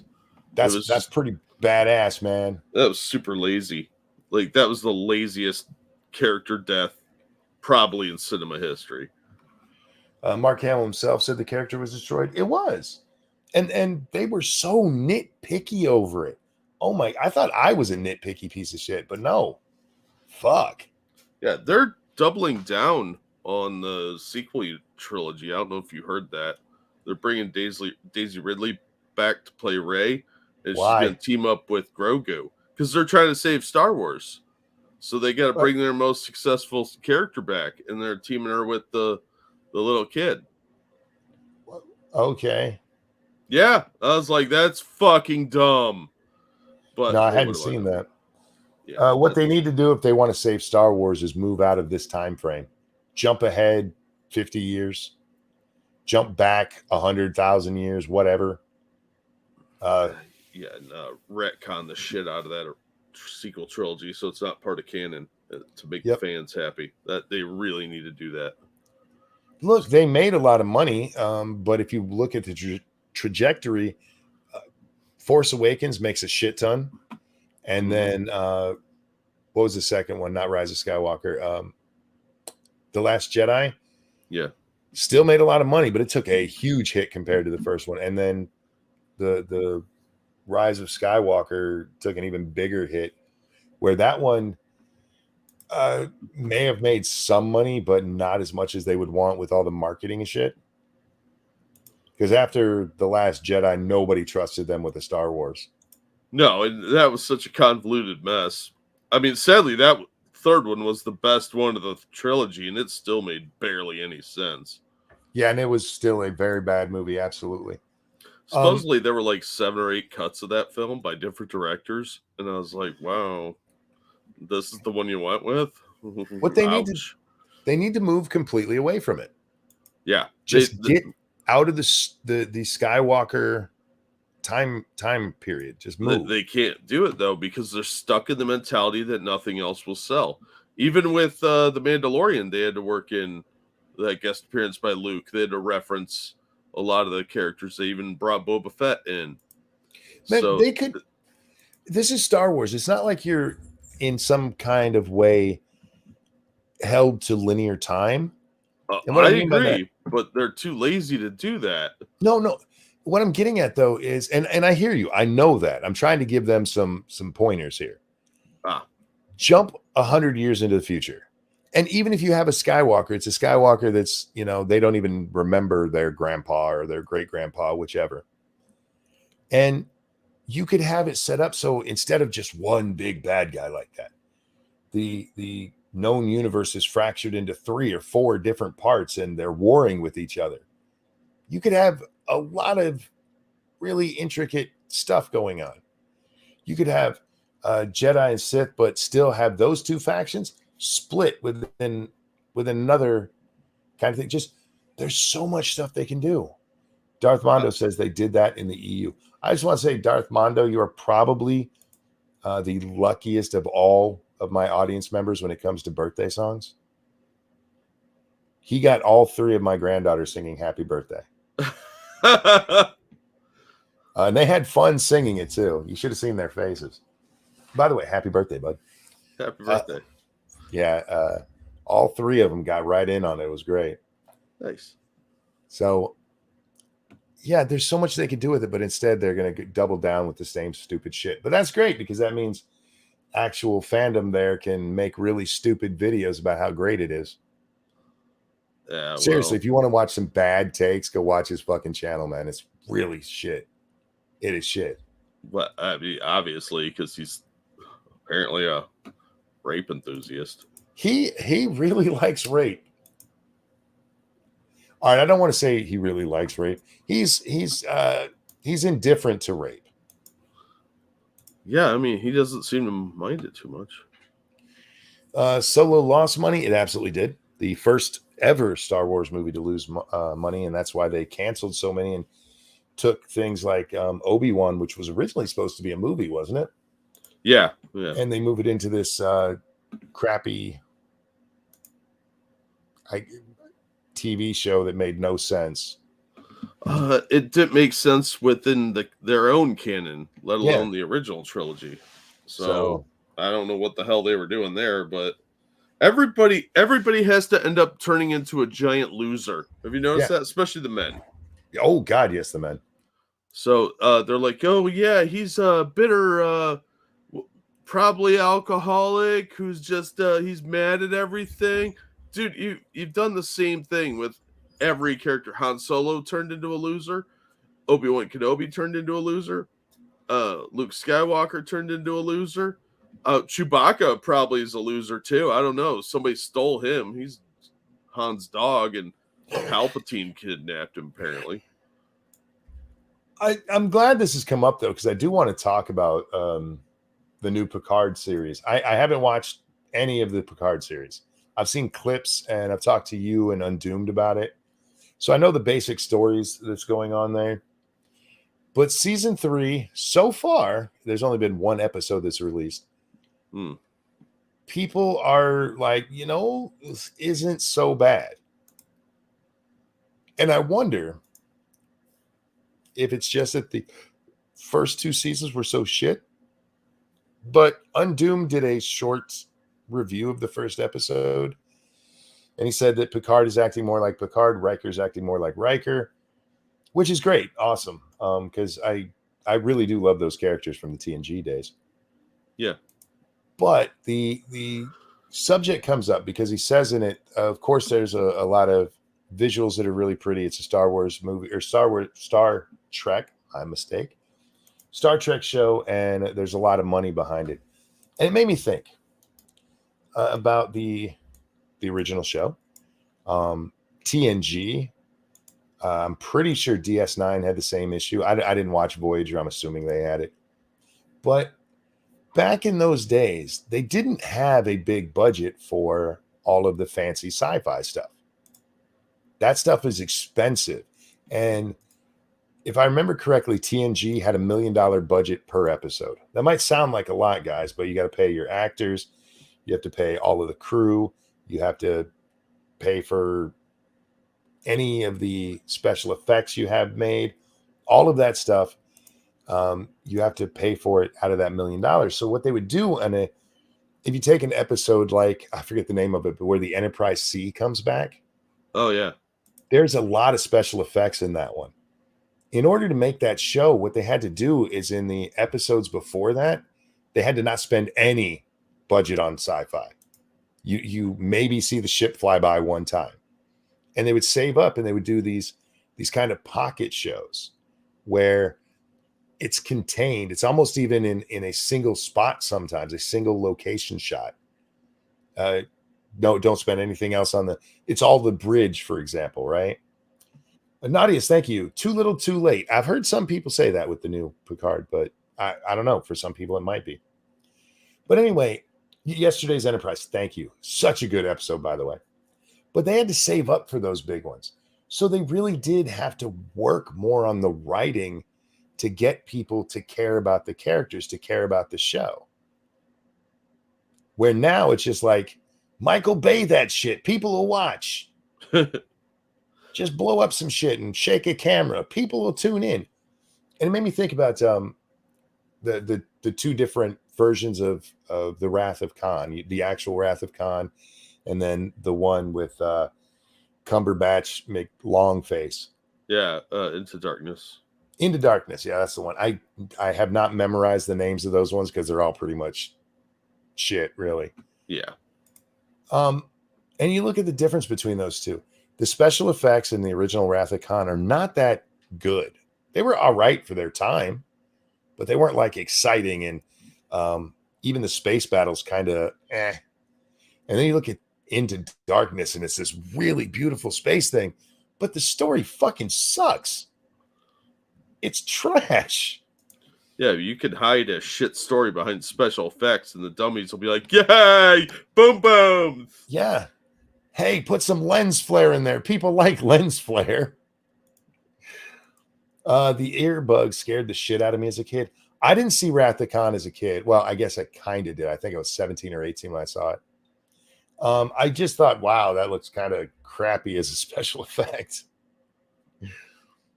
Wars is better than Trek, action, space battles.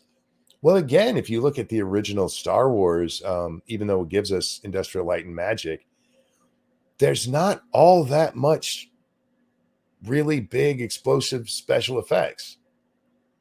Most of it's done with models. Yeah. They did practical effects on the cheap. Yeah. They had to be innovative. They had a limited budget. And I have this idea, Jack, that if you're going to make good sci-fi, maybe the real thing is to keep it with a very, very small budget. Because otherwise, yeah, you're trying to hide behind, oh, you know what, this is kind of a shitty story. Just make an explosion. People like explosion. I like explosions, Jack. I do too. I like the Transformer movies, not because of the actual movies, but I like the explosions and the times when you can see them, the robots fighting. Don't give a shit about Shia LaBeouf. Don't care about Thumb Girl. But the special effects, yeah, let me see some shit blowing up. But it's not worth going to the movies over. Let's face it, TV is the downfall of society. I disagree. TV can be good. It's just, unfortunately, we don't do it very well anymore. Bombs are titillating. They can be. Looking at TNG, again, my favorite of all the series, Jack. Especially, go back and look at the original series, guys. I'm not a big fan of it, but also look at things like Doctor Who. Doctor Who runs on a shoestring budget, and it always has. As a broken shoestring. Until they brought in the chick, though, I mean, people loved it. They were like almost as bad as Star Trek fans. Almost. Your teeth made you a little Ferengi, but almost as dedicated and loyal as the Star Trek fans are. Oh yeah, well, Doctor Who has a real turbulent history, but the fans of that show are insanely loyal. It's Yeah. the British / European version of Star Trek. And if you look at the special effects, they're garbage most of the time. Oh yeah.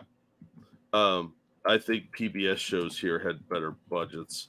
True. But that's true of most British shows. But if you look at it, man, the stories, I mean, I've watched a couple of them with my son. Mm-hmm. I like the stories. They tell really well until the chick. I can't speak for her. What I've heard about her is really bad. They just went full on. They started doing that around Matt Smith, the 11th Doctor, and the 12th Doctor. It got significantly worse. His last season was almost as bad as what they did with her. But what they did with her is destroyed a lot of canon. That's what pissed the fans off. It wasn't just that the stories were super woke, because they had been woke before that. People were still watching. But then when they went full retard on it, then it got to the point where it was unwatchable.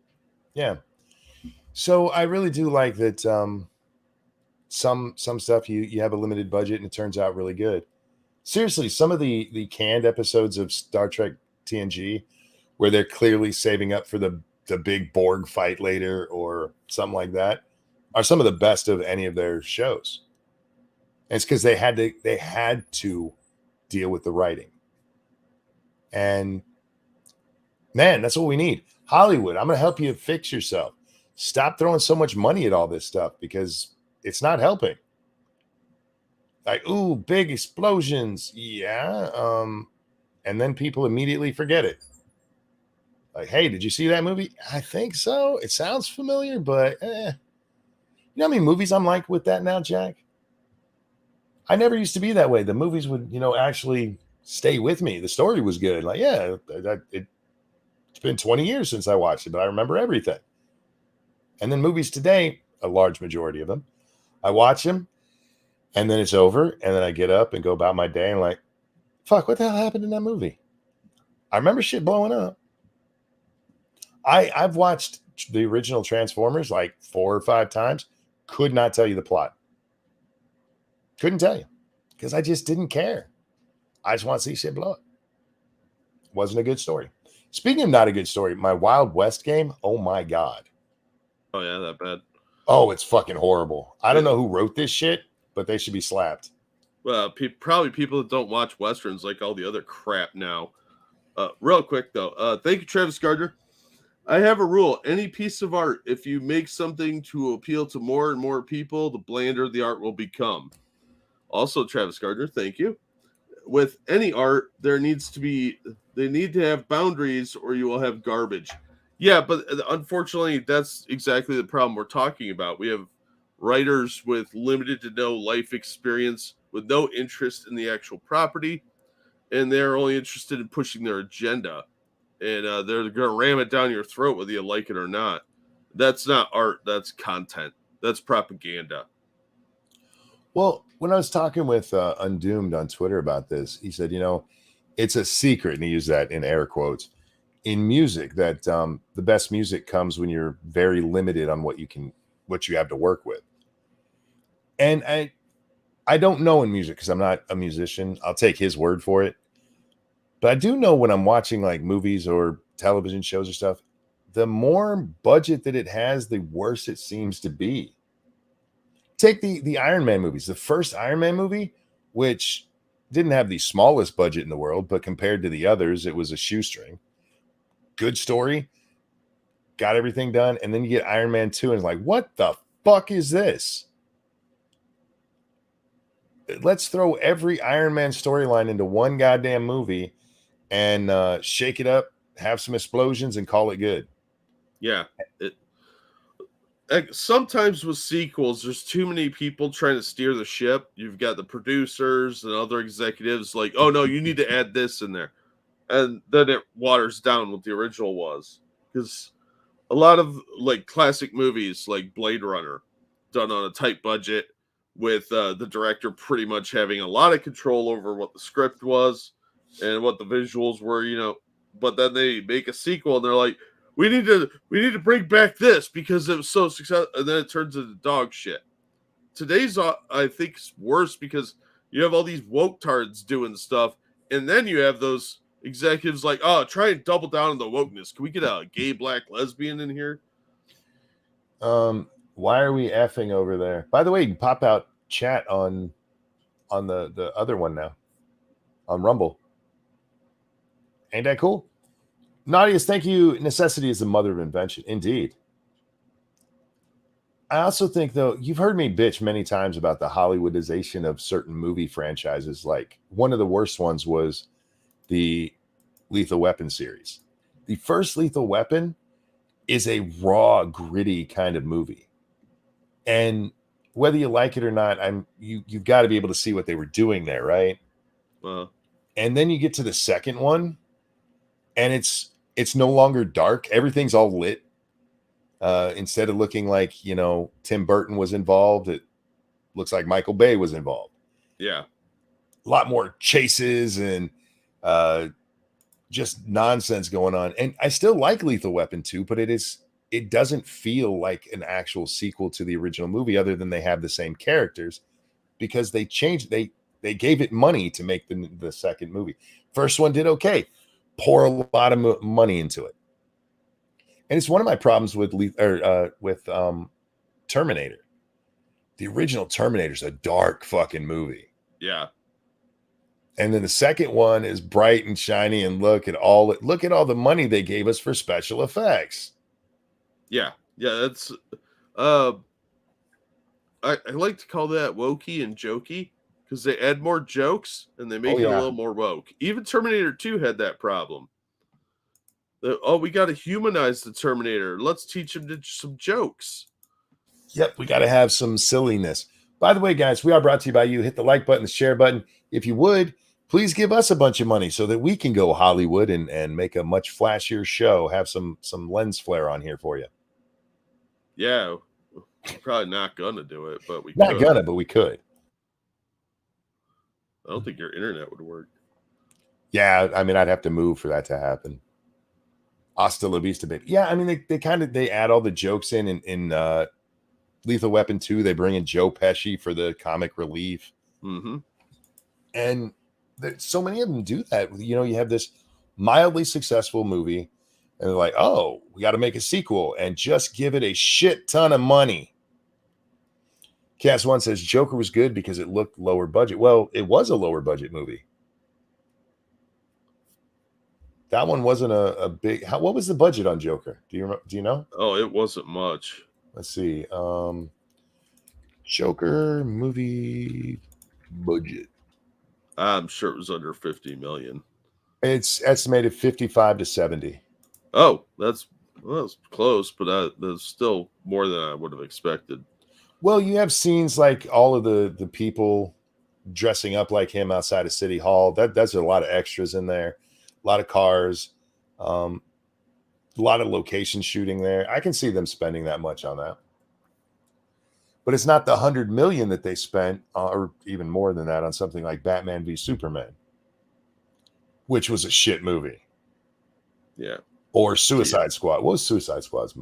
Suicide Squad. That was so dog shit. The editors made music videos. They shall be fired. Let's see. Yeah, the original one, $185 million budget. And which one did people go out in droves to see? It's because they had to tell a better story with Joker. They didn't have as much money for it. Yeah. And yeah. Money kills art. You see it a lot with bands. Some bands can, overcome that. We want to make money. Anybody's like, hey, they sold out. Everybody should sell out, make money. It's kind of the purpose. But you still should be able to make music, good music. And sometimes you get bands that can do that. And sometimes they burn out quick and their second album is garbage because they have money now. Money ruins art, Jack. It can, but look at Metallica, fucking sellouts. But it also can make for better art if people try. Yeah. But most of the time, they just kind of cave in and become wishy-washy pussies, and they hire more inferior people to make more money. Yep. And again, I bring it back to the Star Trek thing. I love TNG, and it's one of the reasons I can't bring myself to watch Picard. I haven't heard anything good about the first 2 seasons. Nothing good. I've not even the normal people would be like, no, it's actually pretty good, like they did with Star Trek Herpes or whatever it was, STD. That was a joke. Get it? Herpes. Never mind. Yeah. You had people that came out and defended that really hard. Like, no, it's really good. You just don't like the black girl. I didn't see anybody really defending Picard. And it bothers me that they've taken those characters and just destroyed them. The End, All Good Things, was a perfect send-off. They didn't even really need to make the movies. All Good Things was the perfect TV send-off for that show. Very few shows have a really good ending. MASH comes to mind. I really like the end of Sons of Anarchy. There's a couple more out there. Season 8 of Scrubs ended perfectly if they'd have ended it there, and in my world it did. But it was perfect. And then they bring them back after they've gone through the movie series, and they're like, let's change everything and add lens flare, because that's what we need. Basically, yeah. Didn't MASH go on 5 years longer than the actual war? MASH was longer than the actual war. But you also have to remember, I mean, if you squished it all together, it'd be much shorter than the actual war. And if we're being honest, they said it was the Korean War, but it was about the Vietnam War, so it was actually much, much shorter. It was an allegory, you guys. A very poorly veiled allegory. Very poorly veiled. Real quick, thank you, Travis Gardner. The popularization of geek culture has distorted its sources because the fandom has become consumerism and isn't how much you love it, but how much you can consume from it. That's true. They've mainstreamed a lot of nerd stuff and inherently watered it down because they're like, we need to change it because we love it, but there's problems here. Look at the orcs in D&D and the goblins in Harry Potter. Those are problematic. So let's get rid of that. And that's what happens when you cave into dum-dums. Cult of Krill, I am so sorry I missed this 45 minutes ago, dude. Thank you so much for the donation. Hey, Monkey just came into the stream. Hope you're well. The pilot episode of the Golf City cartoon is going down on Monday. Please promote that if you could. The other day, somebody was, who was it? Are you in chat? They were dropping a link in chat. So I forget who it was, but yeah. What channel is that going on? Is that on Golf City on Twitch? I'm not sure where they're doing the pilot. And thank you, Dark Resurrect, for that feminist $12. But Monkey, we can't point out that Sainted Ukraine is copying Hamas. That goes against the narrative. Wow, you're really far back. Thank you for the donation, the feminist donation there. Yeah, you're not supposed to. You can't point that out. No. They're not Nazis. They're the heroes. Dark says, sorry, I'm very far behind. No, it's fine, dude. It's cool. But yeah, also, we did have somebody was dropping the link for the Golf City thing. Golf City's premiere episode coming out. Check it out, guys. Well, I hadn't heard about that actually. Yep. Coming out on Monday. Thank you again, Travis Gardner. When Stanley Kubrick had more limits on what he could do, his movies were better. Same with Monty Python and Mel Brooks. Yeah, I think they did much better with lower budgets. Yeah, you can tell they're lower budgets, but if the movie's good, people will watch it. They'll be like, yeah, it was low budget, but I liked it. Because there are a lot of stupid people out there that just want the high budget flash. I know a lot of people like that. I'm not watching that. It's low budget. Well, it's got a good story. I don't care. All right, weirdo. I like watching big splashy movie kind of things, but I also like good stories. So there's times like I'll watch a movie that's not really good, but it's, got the explosions that make me happy. None are coming to mind, but I know I've seen them. And then, but most of the time, I'm looking for something engaging. Yeah. Now, if you have to pick between Avatar, which is very pretty but really fucking dumb, and something like Silent Running, which is very low budget, yeah, especially for the 70s, then I understand why normies are a little gun shy because they're lazy and vapid, but it's not a really good way to get good entertainment, in my opinion. No, and Sit there and look at the pretty lights and be dazzled by them. Like, I'm a kitty cat raccoon. and that's kind of the thing.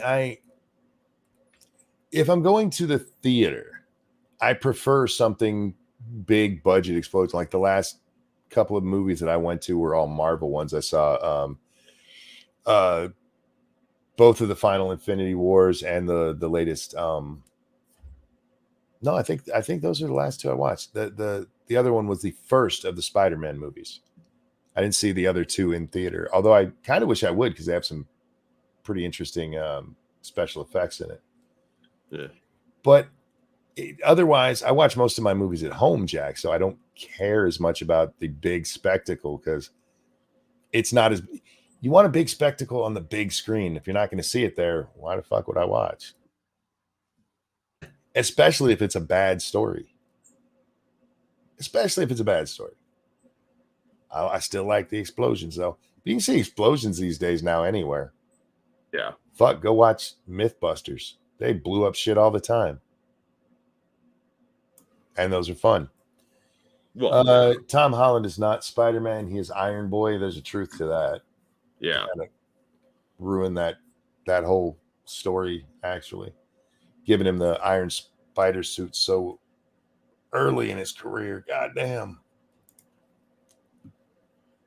And then I'm not going to take that suit. And then he's got it on in the very next movie he's in. Yeah. So he can go to space. Well, yeah. I mean, why wouldn't you? You have to give him all sorts of cool tech because he's just not good enough on his own. He's not an interesting character without it or something. I don't know. Top Gun Maverick was an awesome theatrical experience. I bet it was. I saw it on. We have a 65, Jack, 65 inch, and it looked pretty on there. I bet it was really pretty in the theater, especially if you like flight. Yeah. If you want explosions, then go to a train yard or food processing plant. Yeah, these days. He's nothing without that suit, Monk. Yeah, and he hadn't done fuck all with it yet. Oh, I fucking hated that line in that movie.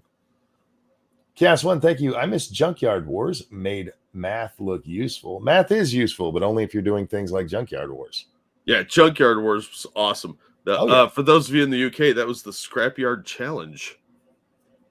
Crichton was on there. Who? The guy that played Crichton on Red Dwarf. Oh, not familiar. Yeah, he hasn't done much else as far as I can tell. Yeah. You watched the Picard series, right? I watched the first most of the first season, and it was fucking ridiculous. A really old man shuffling along, pretending to run away from stuff. It was just poorly written. It was the series nobody asked for and nobody really wanted, but a bunch of pseudo fans and people with nostalgia glasses were like, "Yeah, awesome." I wanted it to be awesome.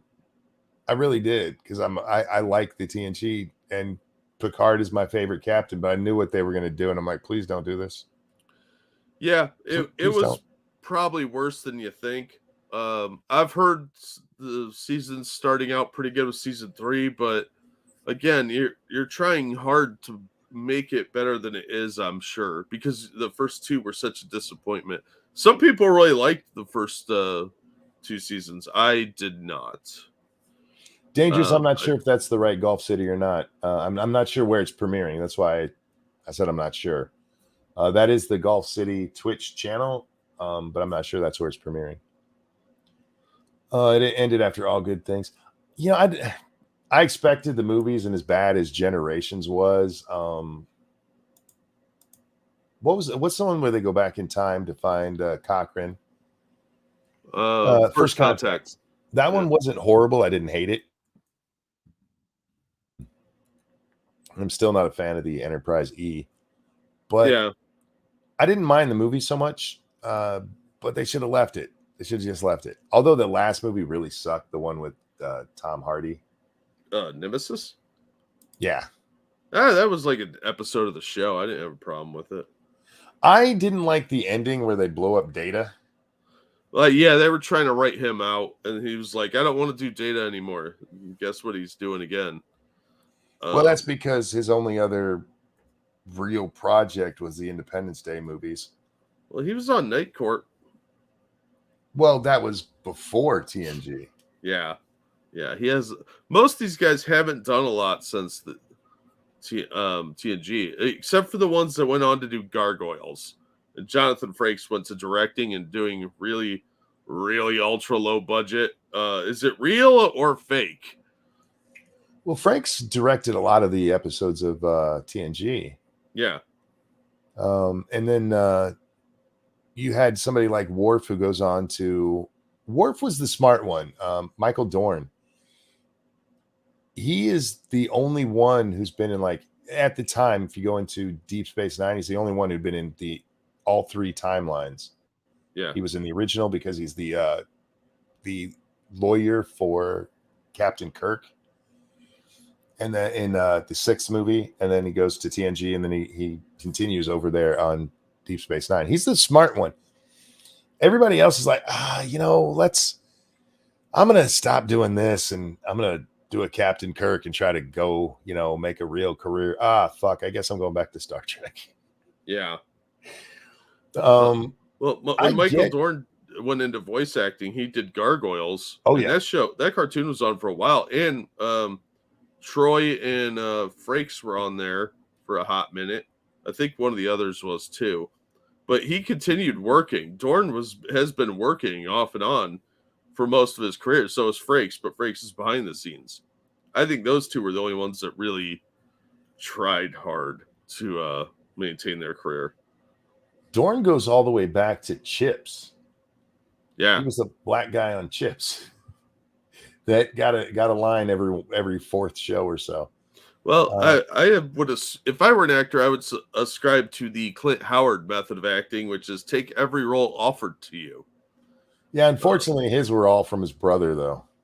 Yeah, a job's a job. Job's a job. No, I like the Michael Dorn. He embraced Star Trek in a way most of them don't.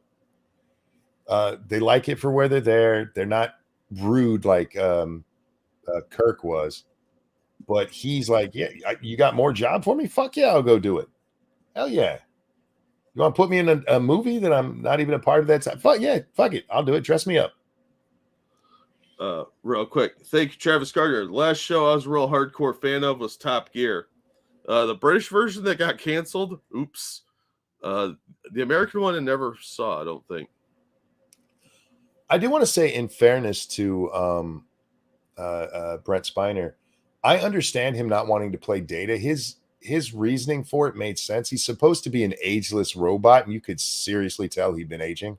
Yeah, and their attempts to dress that up in Picard were uncanny valley levels of creepy. Yeah, he's getting old and fat. You can't hide that. Thank you, Cast One. I mean, it could be worse. Imagine a whole cast of Kevin Sorbos coming out of that. I suppose so.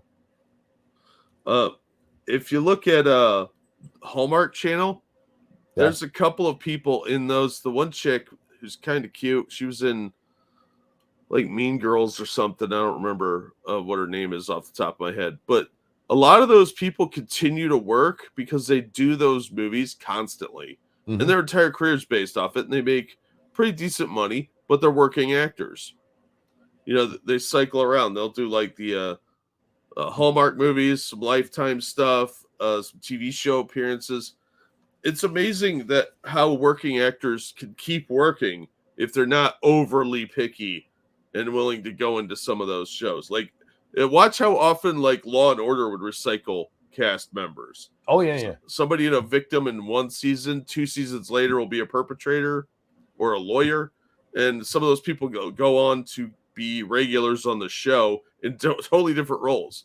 Like Lenny, Jerry Orbach's character, he was a lawyer in like season 1. Yeah. And by like season 5, he was a detective, regular cast member, totally different character.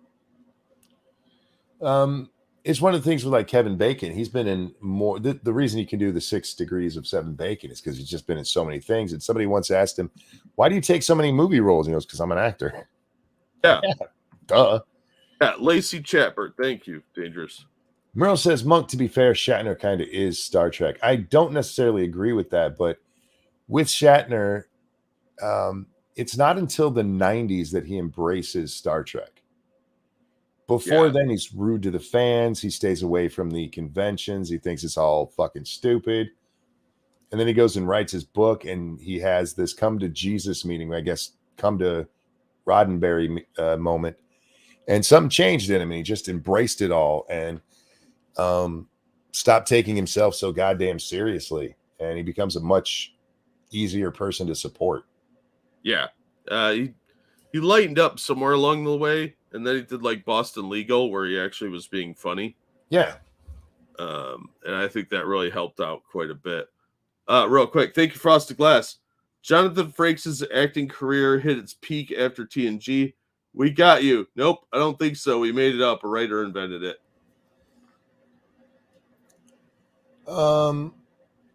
He's still an asshole. I'm sure he is, but he's less of he's not an asshole to the fans anymore, to the property anymore. This is what made him famous, and he tried to do other things. Jack, he even did what, TJ Hooker, which had a decent enough run, but nobody gives a shit about him for being TJ Hooker. I care. He invented the jumping on the hood of the car motif. Yeah, that was awesome. It was an 80s staple. Maybe him and Takai will make up someday. Didn't they get in their fight over Twitter? Or was he still pissed at him from the show? I can't remember. Probably. Takai seems to hold grudges quite a bit. He's a bit of a drama queen. We're not allowed to call him queen. We're still on YouTube. He's a drama person. Oh. Gotta be careful. Gotta be careful. He's an enthusiast of the dramas. He's a drama sexual assaulter. Oh, excuse me. He's a friend of Dorothy's. Galaxy Quest is the best Star Trek movie.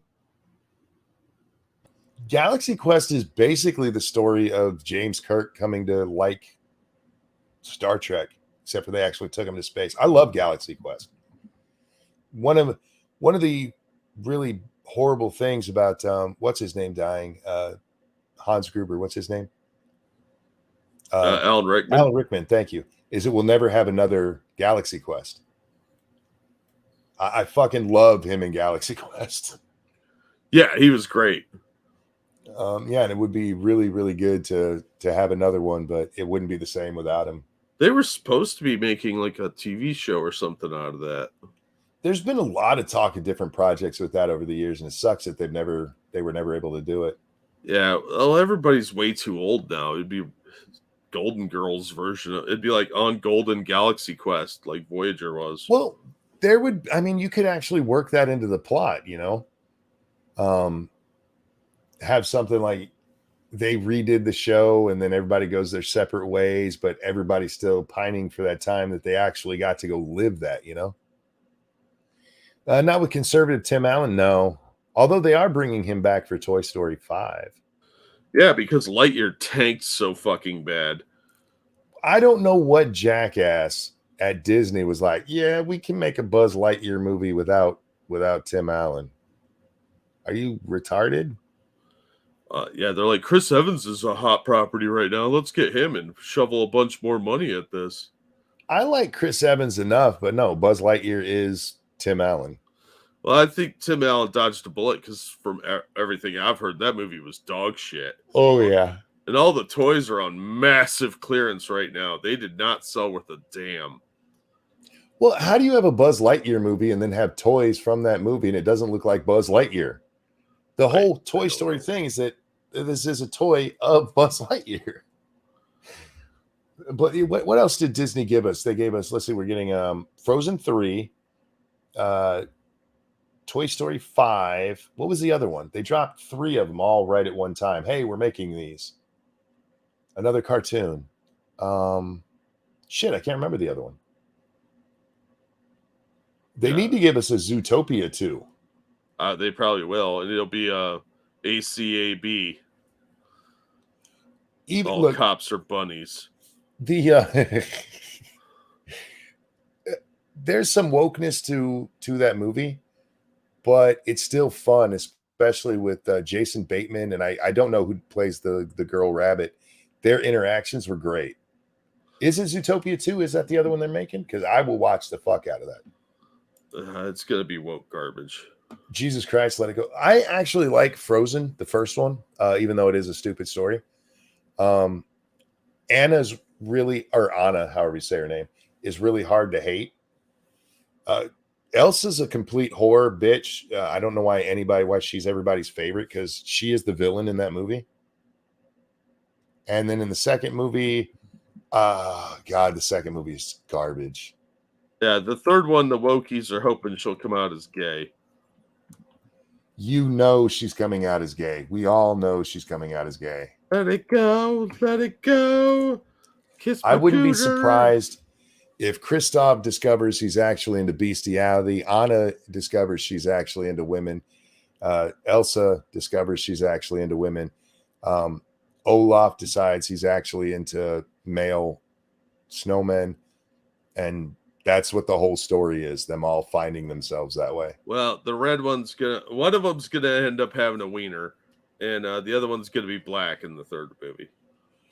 Frosted said Frozen has one good song. That's it. It has nothing to offer. Frozen has a couple of good songs. Let It Go is not one of them. Let It Go is a shit song. What's the one Anna sings? Do you want to build a snowman? That's a great song. Bit of Fixer Upper is catchy as shit. What other songs are in that fucking thing? Olaf's song is dumb, where he just sings about wanting to be in the sun. Fucking snowman who's retarded. All right. Way to rip off Frosty. Yeah, not even subtle. Yeah, I didn't really watch it. I know the fairy tale it's based off of the Frost Chicks, the villain, and that's originally what they were doing, is adapting that more literally, and that's what Let It Go was supposed to be about, was letting go of your morals. And then they changed it when they're like, well, I mean, we could make her a good guy with like superpowers. Unacceptable says, disturbing, Frozen so well. I've seen that movie more times than I can count. I have granddaughters, all 3 of which love that movie. Absolutely love it. The littlest one now, she's gotten into Aladdin, which is great because I love Aladdin. I'll watch Aladdin all day. I used to do it with my daughter. It's nicer now because it's on streaming services and DVDs. Back in the day, we had to rewind that shit every time. Every time. Yeah, you wore out tapes, like copies of tapes. My daughter watched the shit out of that. My son was mad at me today. Oh yeah. Yeah, because I used to call the middle little Pumpkin, and apparently they've never heard me call her the middle little. So they're listening to the stream as we're live, and I call her the middle little, and they're like, oh, no, that's not right. Her name's Pumpkin. I'm like, that's not how it works. Grandpa changes names all the time. Yeah, you don't get to decide that. No. It's just like snack time. You don't get to decide that at my house. That's not. My daughter was mad at me because I let the kids have a lot of ice cream today. Huh. Like, it's one day. They'll be fine. I'm not giving it to them every day. Back off. Do you want to build a snowman? Is a total ripoff of Barbra Streisand's Papa, Can You Hear Me? Doesn't Deadpool point that out in Deadpool 2? I just watched that the other day. It's the only reason I know that, Jack. I'm not that big on the second Deadpool. It was better than I thought, Jack. I'd watched it before and thought it was crap, and I rewatched it the other day, and it wasn't as bad as I think I was just expecting too much from it when I watched it the first time. Yeah, it's okay, but it's not as good as the original. Yeah, it's okay. Frosted Glass, thank you. Bring back 2D Disney. CG is so sterile and generic. I don't mind CG. I wish they wouldn't rely on it. It's kind of like what we were talking about with explosions earlier. Like, look how pretty we can make it. I said, all right, well, make a good story with it too. Oh, you're asking a lot. I mean, the original Toy Story had a decent enough story. The Incredibles was all right. They can make them with decent stories. It's just they've gone so woke, and it started to bite them in the ass. What was that last piece of shit that they put out with all the gayness and stuff? Oh, the one where they're traveling. I don't remember the name of it. Yeah. It like flashed in theaters for like a week and then it was gone. Because nobody wanted to go see their gay romance story. Because why? Strange Worlds. Thank you. Somebody knew it. Did you have to look that up, or did you actually know it? Because I'm going to judge you. I'm going to be honest. And then they had the Red Panda one where it's just a giant metaphor for a chick getting her period. Yeah, that was fucking disturbing. Shake your well, it wasn't Moneymaker. It was Shake Your Panda Tail or something like that. It's like, Yeah. what? Cougar Turning says Red. That's what it was called. Yeah. Moana was the last good one. I enjoy Moana, but it's actually a really stupid story.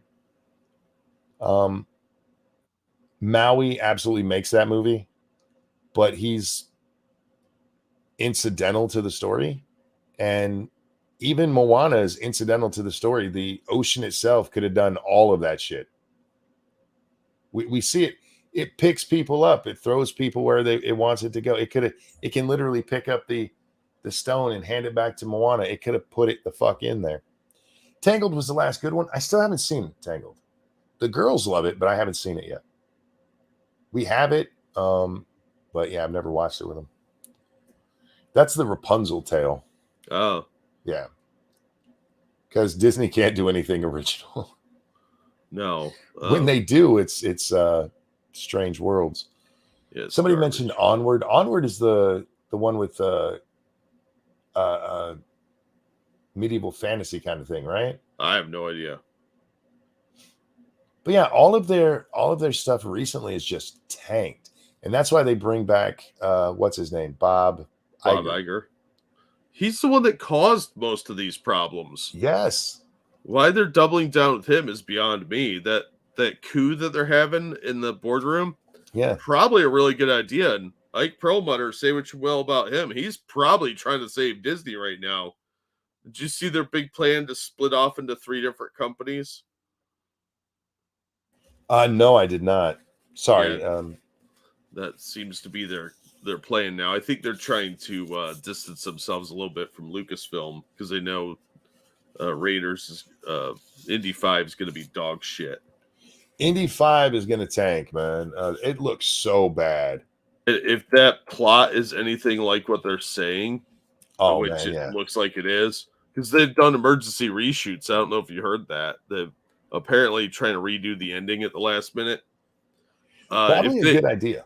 Yeah, because if they went with Rah-Rah Girl Power there and let her be Indy, it's gonna piss off everybody. It's just apparently a huge bait and switch at the end of the film, and they kill Indiana Jones as well. Which, I mean, the dude's like 80, I get it, but fucking dumb. There's no real reason to make this. And if you gotta. Indy's a pretty simple idea. Mm-hmm. But they keep trying to make it more and more. I don't have any desire to see this, and it's not even based on the plot, Jack. It's looking at the visuals that they've given us. Watching the trailer, and then they had the commercial during the Super Bowl. It just looks bad. It looks like crap. Yeah, it looks lazy, but that's what you get out of Disney now: lazy, uninspired trash. How did you have better special effects in Raiders of the Lost Ark? Well, mostly because they used almost all practical effects, but otherwise. Well, and the movie didn't really require too many. It didn't require a lot of special effects till the very end of the film.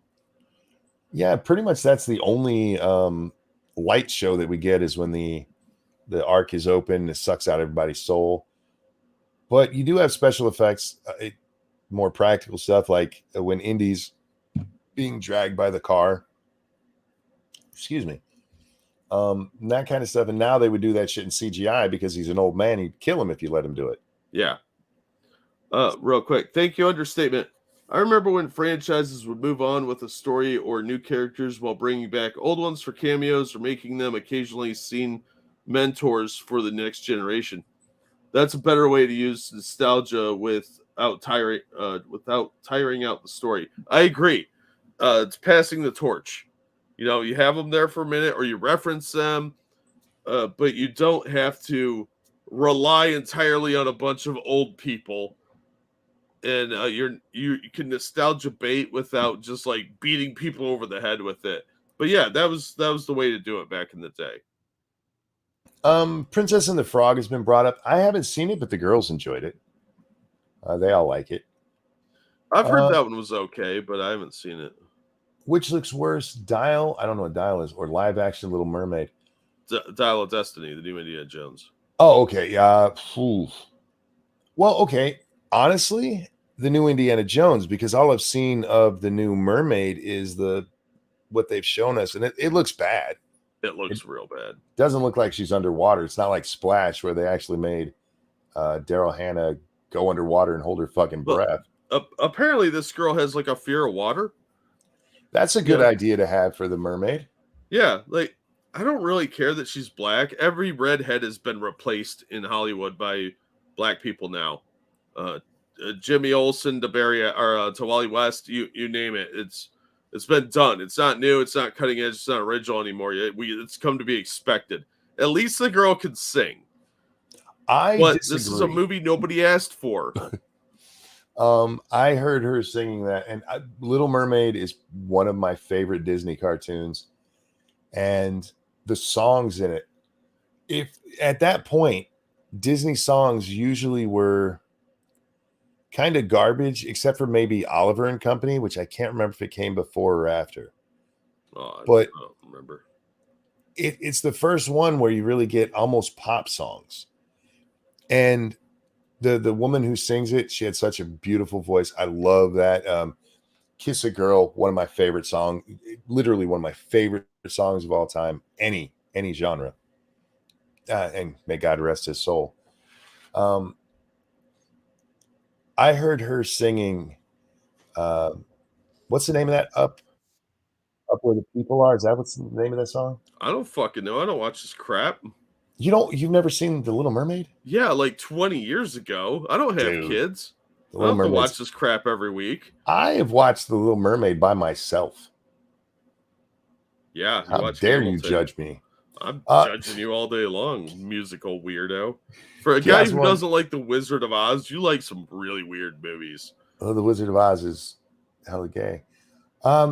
Chaos One, thank you. My sister said the whole thing around the new Little Mermaid is good. She says getting rid of the original design is good because it makes people think. And if little girls are upset because Ariel doesn't look like them, they have the old one.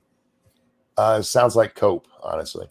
Yeah, that lazy deflection is so tiresome. Thank you, Beth. Little kids don't give a shit about skin tone unless an adult tells them to. They don't care. They just want to watch a movie. Some kids will notice that doesn't look like the cartoon, but parents will just be like, it's a different actress, and you explain acting to them. That's about it. They're like, oh, okay, I don't really care about that. Let's see some singing and some talking fish. But that's done to appeal to the wokey adults, and usually it's done poorly. Yeah, I care more about the fact that the movie looks like dog shit. Well, we'll talk about that in a second. Thank you both, Comrade Kitty and Beth. It's Part of Your World is the song. That's the one that they keep playing in the clips that we've seen. That movie is getting torn apart for its visuals. Yeah, it looks awful. It looks like shit. It's like watching an old day for night shot from a 70s TV show. They put a blue filter on and now it's night. Everybody can tell you filmed this at like noon. The sun's up. It's glowing. That's not the moon, idiots. When did The Little Mermaid come out?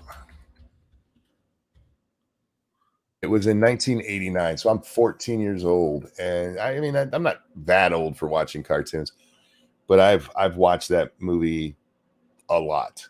Sometimes by myself, sometimes with the kids. It's just a good movie. I enjoy it. Yeah.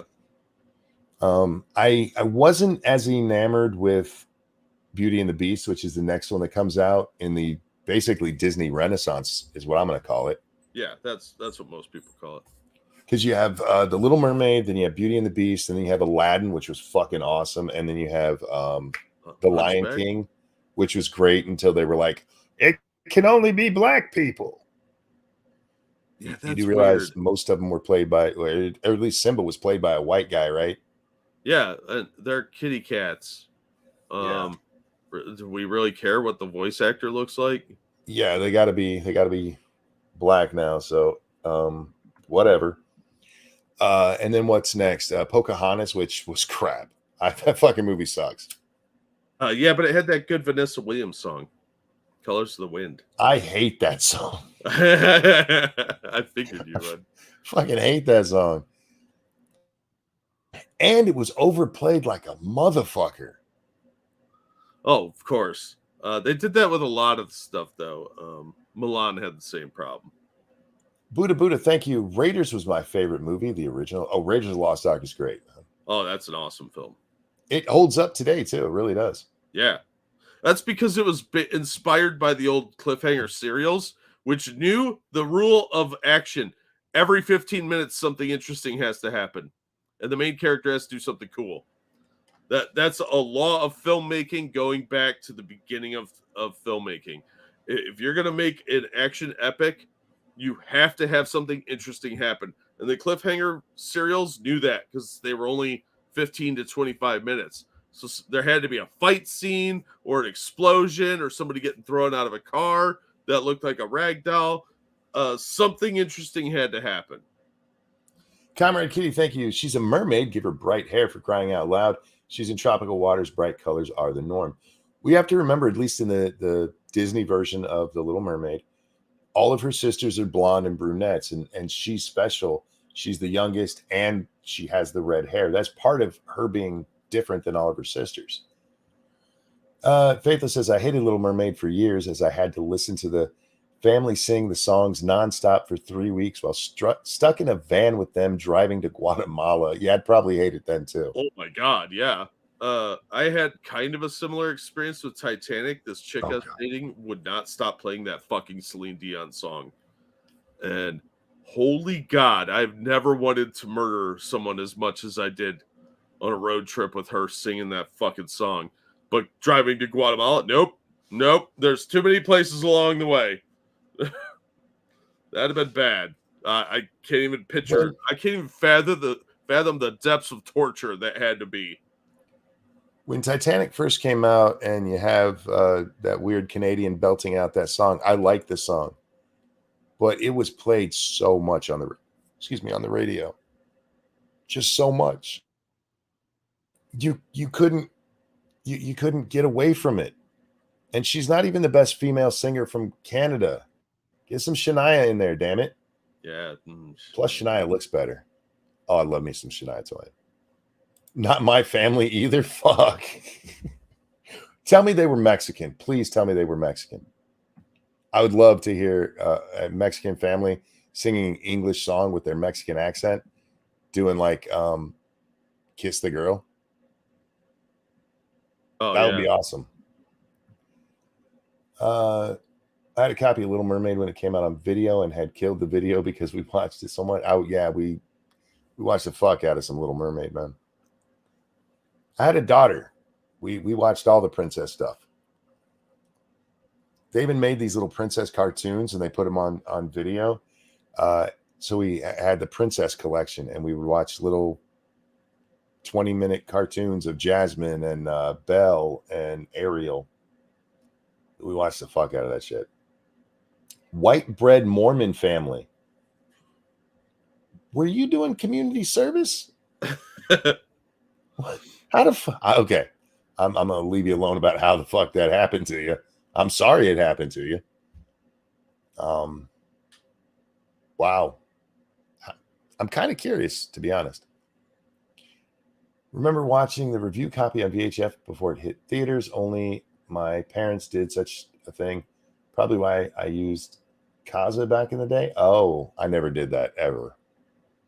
Bro. How'd you get a review copy? Were your parents like, They what's it own a called? video store. Yeah, video store or critics somewhere? A Black Mermaid makes perfect sense when retelling a Danish story, right? Yeah, it doesn't make any sense. That's one of the problems with it. My bigger problem is that it looks like it sucks. Yeah. You could get away from it, right? Or get it, at least make it better. Like, have you seen the live action Beauty and the Beast? I saw about 10 minutes of it and I noped out. The Beast looks awful. Yeah. Just awful. But if I'm being fair about it, Beauty and the Beast wasn't that bad. The live action version, it kept mostly to the story. Same thing with Aladdin. I know people didn't like Will Smith in it, but I thought he did a decent job. Other than them adding in the rah-rah girl power bullshit that wasn't needed in that movie. It's never needed. Jasmine was already like that. She wasn't action hero strong. She was just a strong character, and that's not good enough. She needs to be badass too, because girl power dictates that all women are strong in only one way. She'd turn down every suitor that came to her, and she has to get married. She's like, nah, bro. And she let her fucking tiger bite that guy on the ass. And it ends up at the end of the movie that, yeah, we're not going to have that stupid rule anymore. She can marry whoever the fuck she wants. There is a girl power message in that fucking movie already. It's too subtle. Nope. You got to be strong and probably beat up like 5 dudes at once because all women are ninjas. So, there's only one methodology of girl power now, and it's just like complete feminist overhaul. It's basically a boy. You have to be a 13-year-old boy. For the record, I still liked the movie. It's just that part really detracted from it. They gave her a song that made no sense and added in some awkwardness, which was funny, but you could have just literally, you guys have a script already. You don't have to change it. No, we gotta upgrade it, Monkey. Make it more wokety woke. That's why, like, look at what they did with Terminator Dark Fate. They had to go girl power. Oh God, yeah. Bring in the girls. We're gonna make as many chicks as possible and kill off the main male and make the other one ineffectual and a bitch. Cannibalistic said the Black Little Mermaid is black to fight the stereotype that blacks can't swim and they don't know their dad. Well, that doesn't work out very well if she's afraid of water in real life. Well, look at the movie Cliffhanger with Sylvester Stallone. Filmed entirely 12 feet off the ground or less. Yeah. Because Stallone has a crippling fear of heights. I can relate. Cass, but he's saying, to fight that stereotype. Oh, well, good luck with that. Yeah. Cass 1, thank you so very much. Okay, I love redheads, like how Jack feels about Asians. That's me with redheads. I have some investment in having gotten a true to form remake. Little Mermaid is probably the Disney film they had to try to be 1-to-1 as possible. Here's the problem with that, dude. I don't know how old you are, but if they're going to do that and make it as true to the original as possible, she's got to be 16. She's got to be jailbait, dude. I'm just throwing that out there because Ariel was a teenager in that movie, which makes the whole Eric. It's a really weird movie if you think about it too hard. This mermaid just happens to fall in love with this sailor, and he falls in love with her because of her voice, and that's what they build their relationship on. Yeah, it's a very childish concept of romance. And she's 16. Yeah. Well, we don't talk about that. Yeah, we don't. Look the other way. They never tell us how old Eric is, but he looks to be an adult. Assassin just said the prince was only 18. Sure, that's what they're telling us. Yeah, he was like 40, had like a tag leg and missing some teeth. Understatement, thank you. I left you alone earlier because I didn't want your grandkids to lose faith in you, but your hatred of Pocahontas is a sign that you don't get enough nuggies, and your particular substantive ostentatiousness is causing you to commit the fallacy. Nah, that movie just blows, dude. But thank you for the donation. Cast One, thank you. Okay, she does, but the women cosplaying her don't. Fair enough. Fair enough. No, we've talked about that before with Disney. Like, you have the fucking script. You don't have to change anything. This is what people liked. Why are you messing with it? Like in the Lion King, Nala's already a strong character, but you got to make her a little bit stronger, even though they are brother and sister. They never bring that up. Simba and Nala are brother and sister. They have to be, otherwise Mufasa would have killed one of them. You know what happens when a lion takes over a pride, right? Yeah, they kill the children of the previous. Kill all the cubs. Sire. They're at least half brother and sister. Yeah, well, they are, because they do have different moms, but that's still brother and sister. Unless Scar snuck in there, but they would all think that they're brother and sister. They're cats. They don't care. But it is kind of weird. Just throwing that out there. Simba could have found another lioness out in the wilderness, Could have, but that reawoke in his lioness or his lion fame. Lion King was filmed in Alabama. Yes, it's a West Virginia story, my friend. Heroes once had journeys, now they just cross the street. They don't even cross the street, they look across the street. Yeah, somebody else has to carry them on their shoulders across the street. Nala got stuck in the dryer.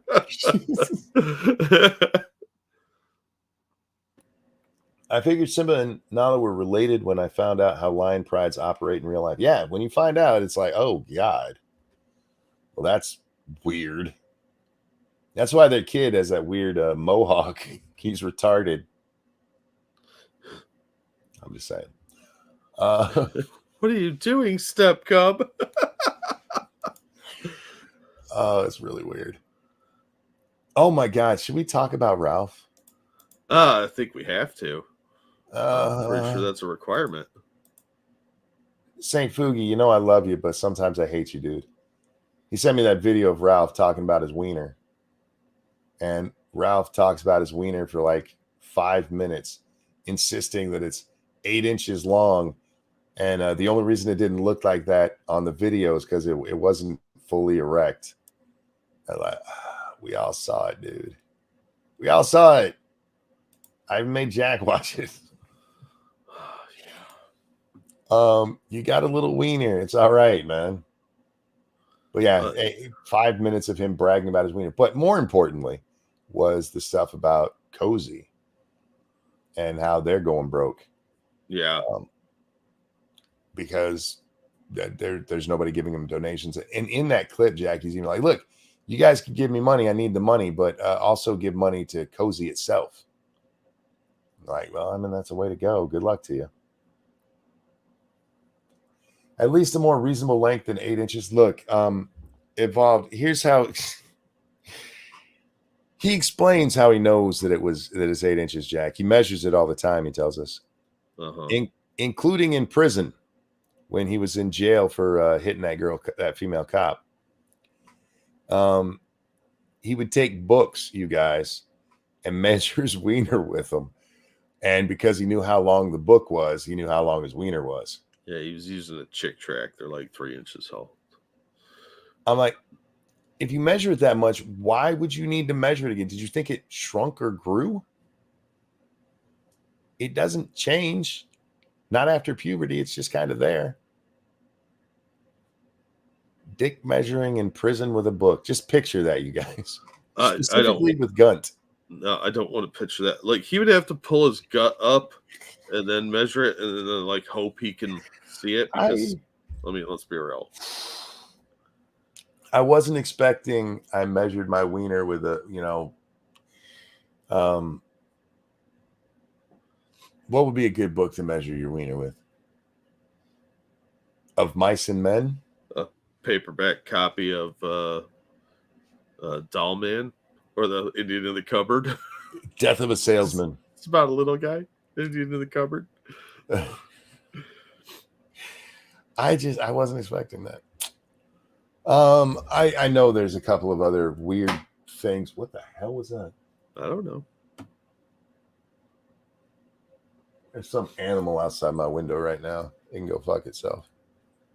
I think that's all the weirdness we're going to cover tonight. I appreciate the movie talk because I do enjoy that, and Oh yeah.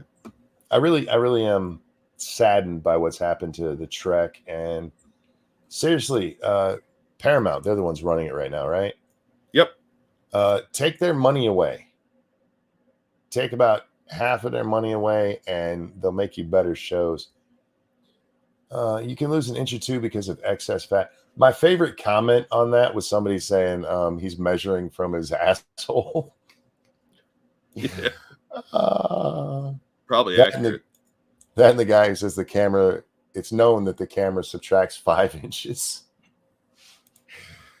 I don't understand why you would talk about that. I really don't. And I talk about my wiener a lot, man. Yeah, but you don't get drunk on stream that much. He seems to get drunk every time now. Here's the thing. This is before he gets drunk. Oh, I thought he was drunk at the time. Nope. I guess not. That's even more sad. And he says, he goes, you know, when you guys are saying it's not that big, it's actually personally insulting to me, and it's offensive. It's offensive to point out that there's no way his wiener's that long. And Jack, every woman he's been with has had to stop him from posting dick pics on Twitter, including his wife, because he's just going to show it because he just wants to prove it. No, he's not. He's got a tiny dick and he knows it. His giant gut flaps cover it, so he can't even fucking see it most of the time. So how's he going to get a good camera shot of it? It's going to look like Bigfoot's wiener from a telephoto lens. He's going to catfish that shit. He's going to go find somebody online with a big wiener.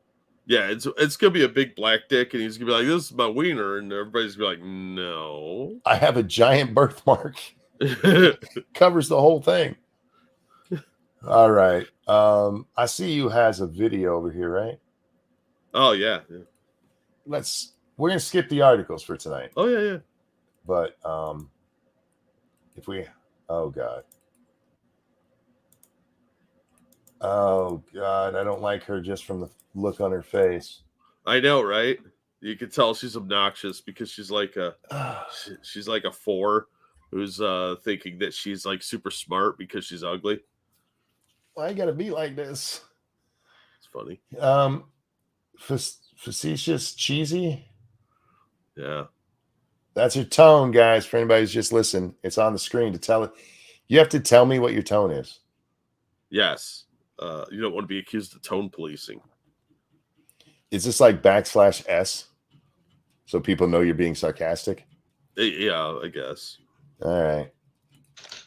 Hi. So are you a white woman? Consider yourself anti-racist? Great. Okay, so I just wanted to check in and make sure you were doing your homework. Look, nobody's been harsher on white women than me, but what the fuck are you talking about? Hey, honky women in the audience, do you guys have homework? Who gives it to them? Black people, from the sound of it. The Bureau of White Women send it out? I imagine there is a Karen network of some sort or a message board where they have their own Discord where they do their Karen-y stuff.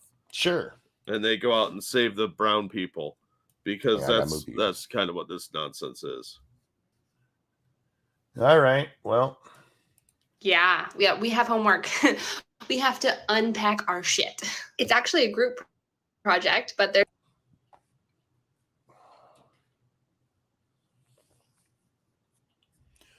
her tone is annoying.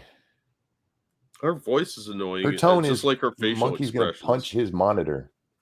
Yeah, well, all of her expressions. Yeah, it's a combination of things. So you have the condescending tone, which is meant to be cutesy and cheesy, but it's just condescending. And then she has the annoying facial expressions on an ugly face. And she has little hand movements because she's so smart and you're just a dummy dumb. Everything about this is talking down to you. All right. White Lady McGee here. She's got more to say. It's actually a group project, but there's steps that we all have to take. So the first step is to listen to the voices of Black and other people of color, which we can do right here on TikTok.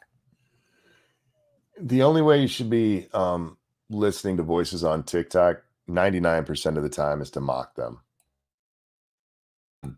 It's just to make fun of them for being as dumb as they are. I'm just trying to help y'all out here. Well, Karen, unfortunately, too many.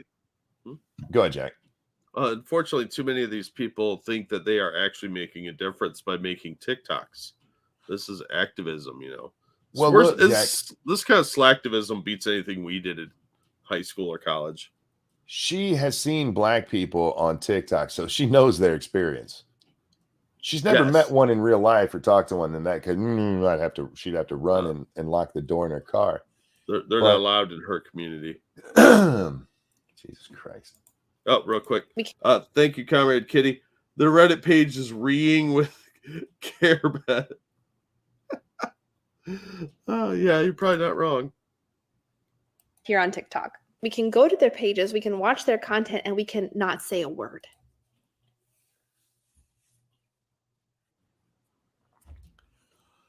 I mean, you don't always have to say something, but if you have something to say, you shouldn't shut yourself up because, oh my God, they're a negress. You have to listen and hear their voices and lift them up. Hey, white lady, I need you to listen to me, okay? Seriously. A black woman is just a person. They're not special. They're not magical. There's nothing you got to change the way you interact with them. Doing so is racist, you fucking retard. Hashtag Black Girl Magic would differ with you. But no, this is white man's burden. It's the old idea that you have to lift up the black people because they can't do it on their own. They need a white savior. It's an old racist trope from a long time ago. We can't get rid of slavery, man. What are the black people going to do? They can't take care of themselves without honky doing it for them. Same mentality. God, I fucking hate these people. Yeah, they are actual racists that pretend that they're helping. And by the way, somebody mentioned Karen earlier. All of her expressions of her thoughts here, not just what she's saying, but her movements and stuff. If you've ever been in customer service and had to deal with a Karen, you know all of that. Oh yeah. All right, dumbass. Standard Karen behavior. As White Woman Whisperer says, we should wait and ask ourselves, why am I talking? A lot of Black creators have created communities with a low context culture. This means you're not going to understand what's going on right away.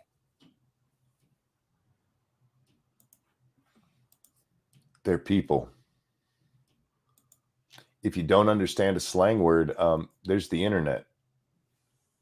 Like, for real. It's not like you're going over to the African bush and finding a brand new race of people and being like, I don't understand their clicks.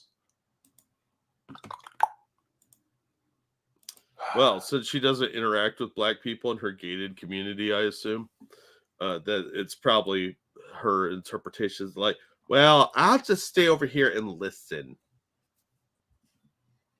But you can look at, never mind. Thank you, Cast One. Rolled, is that his name? Doll books are being edited for modern kids. Yep. Yes, they are. Yeah. That's one of the articles. We'll get to it tomorrow. And because they don't owe us labor, we're going to just watch, enjoy, and learn. And when we find ourselves feeling offended, that should signal to us that we have some more things to unpack. And when we find something that we need to unpack, we're going to go follow more Black creators and do even more listening. Thank you, Frank Hubbard. Yes, why is she talking? Because she's a white woman, and white women think that they are the saviors of the world. Is she in Germany? That's what it says. USA Mom in Germany. That cycle continues forever as we clean out our white ignorance. As we clean out our white ignorance. Yes. Self-loathing racist. I don't think you can clean that out. A lobotomy might help. Sweet Jesus, man. I get it. You guys think you're the good guys. You're really not. What you're doing is condescending and racist. Every time we see one of these idiots, Jack, it's the same fucking thing. I'm the good guy. I'm going to teach you how to treat black people differently. You know, for equality. Frosted, thank you. Now I can be an ally without talking to blacks. Yes, exactly. I'm going to teach you how to unpack and never speak to a black person, because that's how you get over your white ignorance. Jesus Christ, man. I fucking hate these people. I absolutely fucking hate them. Ladies and gentlemen, thank you so very much for coming and hanging out with us tonight. Damn, we almost made 3 hours. Yeah. Well, we're pretty awesome. If you didn't see it, there is a short video where I had all 3 girls on earlier, and Little Butt thanks you guys in the audience for all your donations. She brought over all the little things that she's gotten, Jack, because they get those as they hit each new level. And she just has this mass of keychains. And she brought that and her one from last year up with her. The bigger prizes they get when it's all done. But she wanted to say thank you to you guys, and the other 2 wanted to be on the show too. So it's like 10-minute just chaos, utter chaos. But it was a lot of fun. Thank you guys for the donations. Oh, go ahead. Thank you. Understatement. We need a Logan's Run rule for white women. They'll all turn into Karens and busybodies if you let them age past their shelf date. You're not wrong. We need like a carousel so that they can tame themselves or get filtered out. Common sense, white women reform. That's what we need. A lot of it. All right. I blame a lot of this on feminism. Thank you, Ty. Thoughts on The Last of Us? Will they do part 2? Maybe. I don't know. And I haven't watched it. I've heard it's not bad, although episode 3 didn't need to exist. Will they do part 2? Probably. They're talking they will, so it won't surprise me. I don't know how they're going to age Ellie up enough for it, because she clearly ages. Actress. She clearly ages between the first and second game. Yeah. Maybe. But anyway, thank you guys for the donations. You guys are awesome. I really, really do appreciate it. Jack, would you like to share? Yeah, I'll drop some links to some cool stuff. As always, thank you so much for the donations. You guys are awesome. Thanks for coming out night after night and supporting us. And hopefully we will see you next time. By the way, guys, if you do go watch the stream with the girls, and I encourage you to do so because it was a lot of fun, I would be careful with your headphones. It's a little loud. There's a couple of times where the girls would get like right on the mic and yell. Oh, they were at Gutenberg 8, huh? Yeah. I had to convince the youngest that people could hear her, because she's like, I want to talk. And I'm like, they can hear you. She said, no, like, I promise you they can hear you. And so I had her tell everybody she was dressed in her Ghost Spider outfit. She loves that thing. Nice. And had to prove to her, see, they're saying Ghost Spider. Thank you, Ty. I like part 2. I don't know why people hated it though. Because it went woke and they killed Joel under really stupid reasoning. They made him, it's kind of like the Luke Skywalker thing. They take who he was and make him stupid. I mean, he's just a white man. Yeah. And then you have your, never mind. Just a lot of wokey stuff in there. And gameplay I've heard was great. And there's some people like, hey, if you can ignore the wokey stuff, it's not that bad. I don't know why you need butt sex in the game, but whatever. Didn't they take hot chocolate out of San Andreas? But you can have this chick get butt fucked in front of everybody. I'm sorry, butt sexed. I got to stop swearing so much. All right, I'm going to try to go over and do a Harry Potter stream. I'm sorry, Hogwarts. It's totally not Harry Potter. A Hogwarts Legacy stream over on the Twitch machine. We will not get another Wild West one in tonight. I'm going to try to do a couple streams a night with the game streams, Jack, so I can get more than one game in. Oh, yeah. But not every night. I got to get some sleep tonight because the girls are here and I want to see them tomorrow too. So going to be over on twitch.tv/rantingmonkey playing some Hogwarts Legacy here in just a couple of minutes. It won't be very long this time, guys, because I do need to try to get to sleep. The girls do not let me sleep very long. The grandma and the mom do a good job of keeping them like, no, let grandpa sleep a little bit longer. Yeah. And then one of them will sneak away. Don't turn your back, because they will come get grandpa up. And they have a standing order. If they want to wake me up, they can. But the other adults are like, no, let him sleep. And I love them for it. Twitch.tv/ranting monkey. Come check us out. Everybody, it's been wonderful. I hope you've enjoyed the show. Jack, a pleasure as always. Always glad to be here. Everyone, have a wonderful night. We'll see y'all next time. Bye, everybody. I'm going to go play a game that makes me a bigot. If you don't like it, you can suck it. I know that doesn't rhyme. I just wanted to tell y'all to suck it.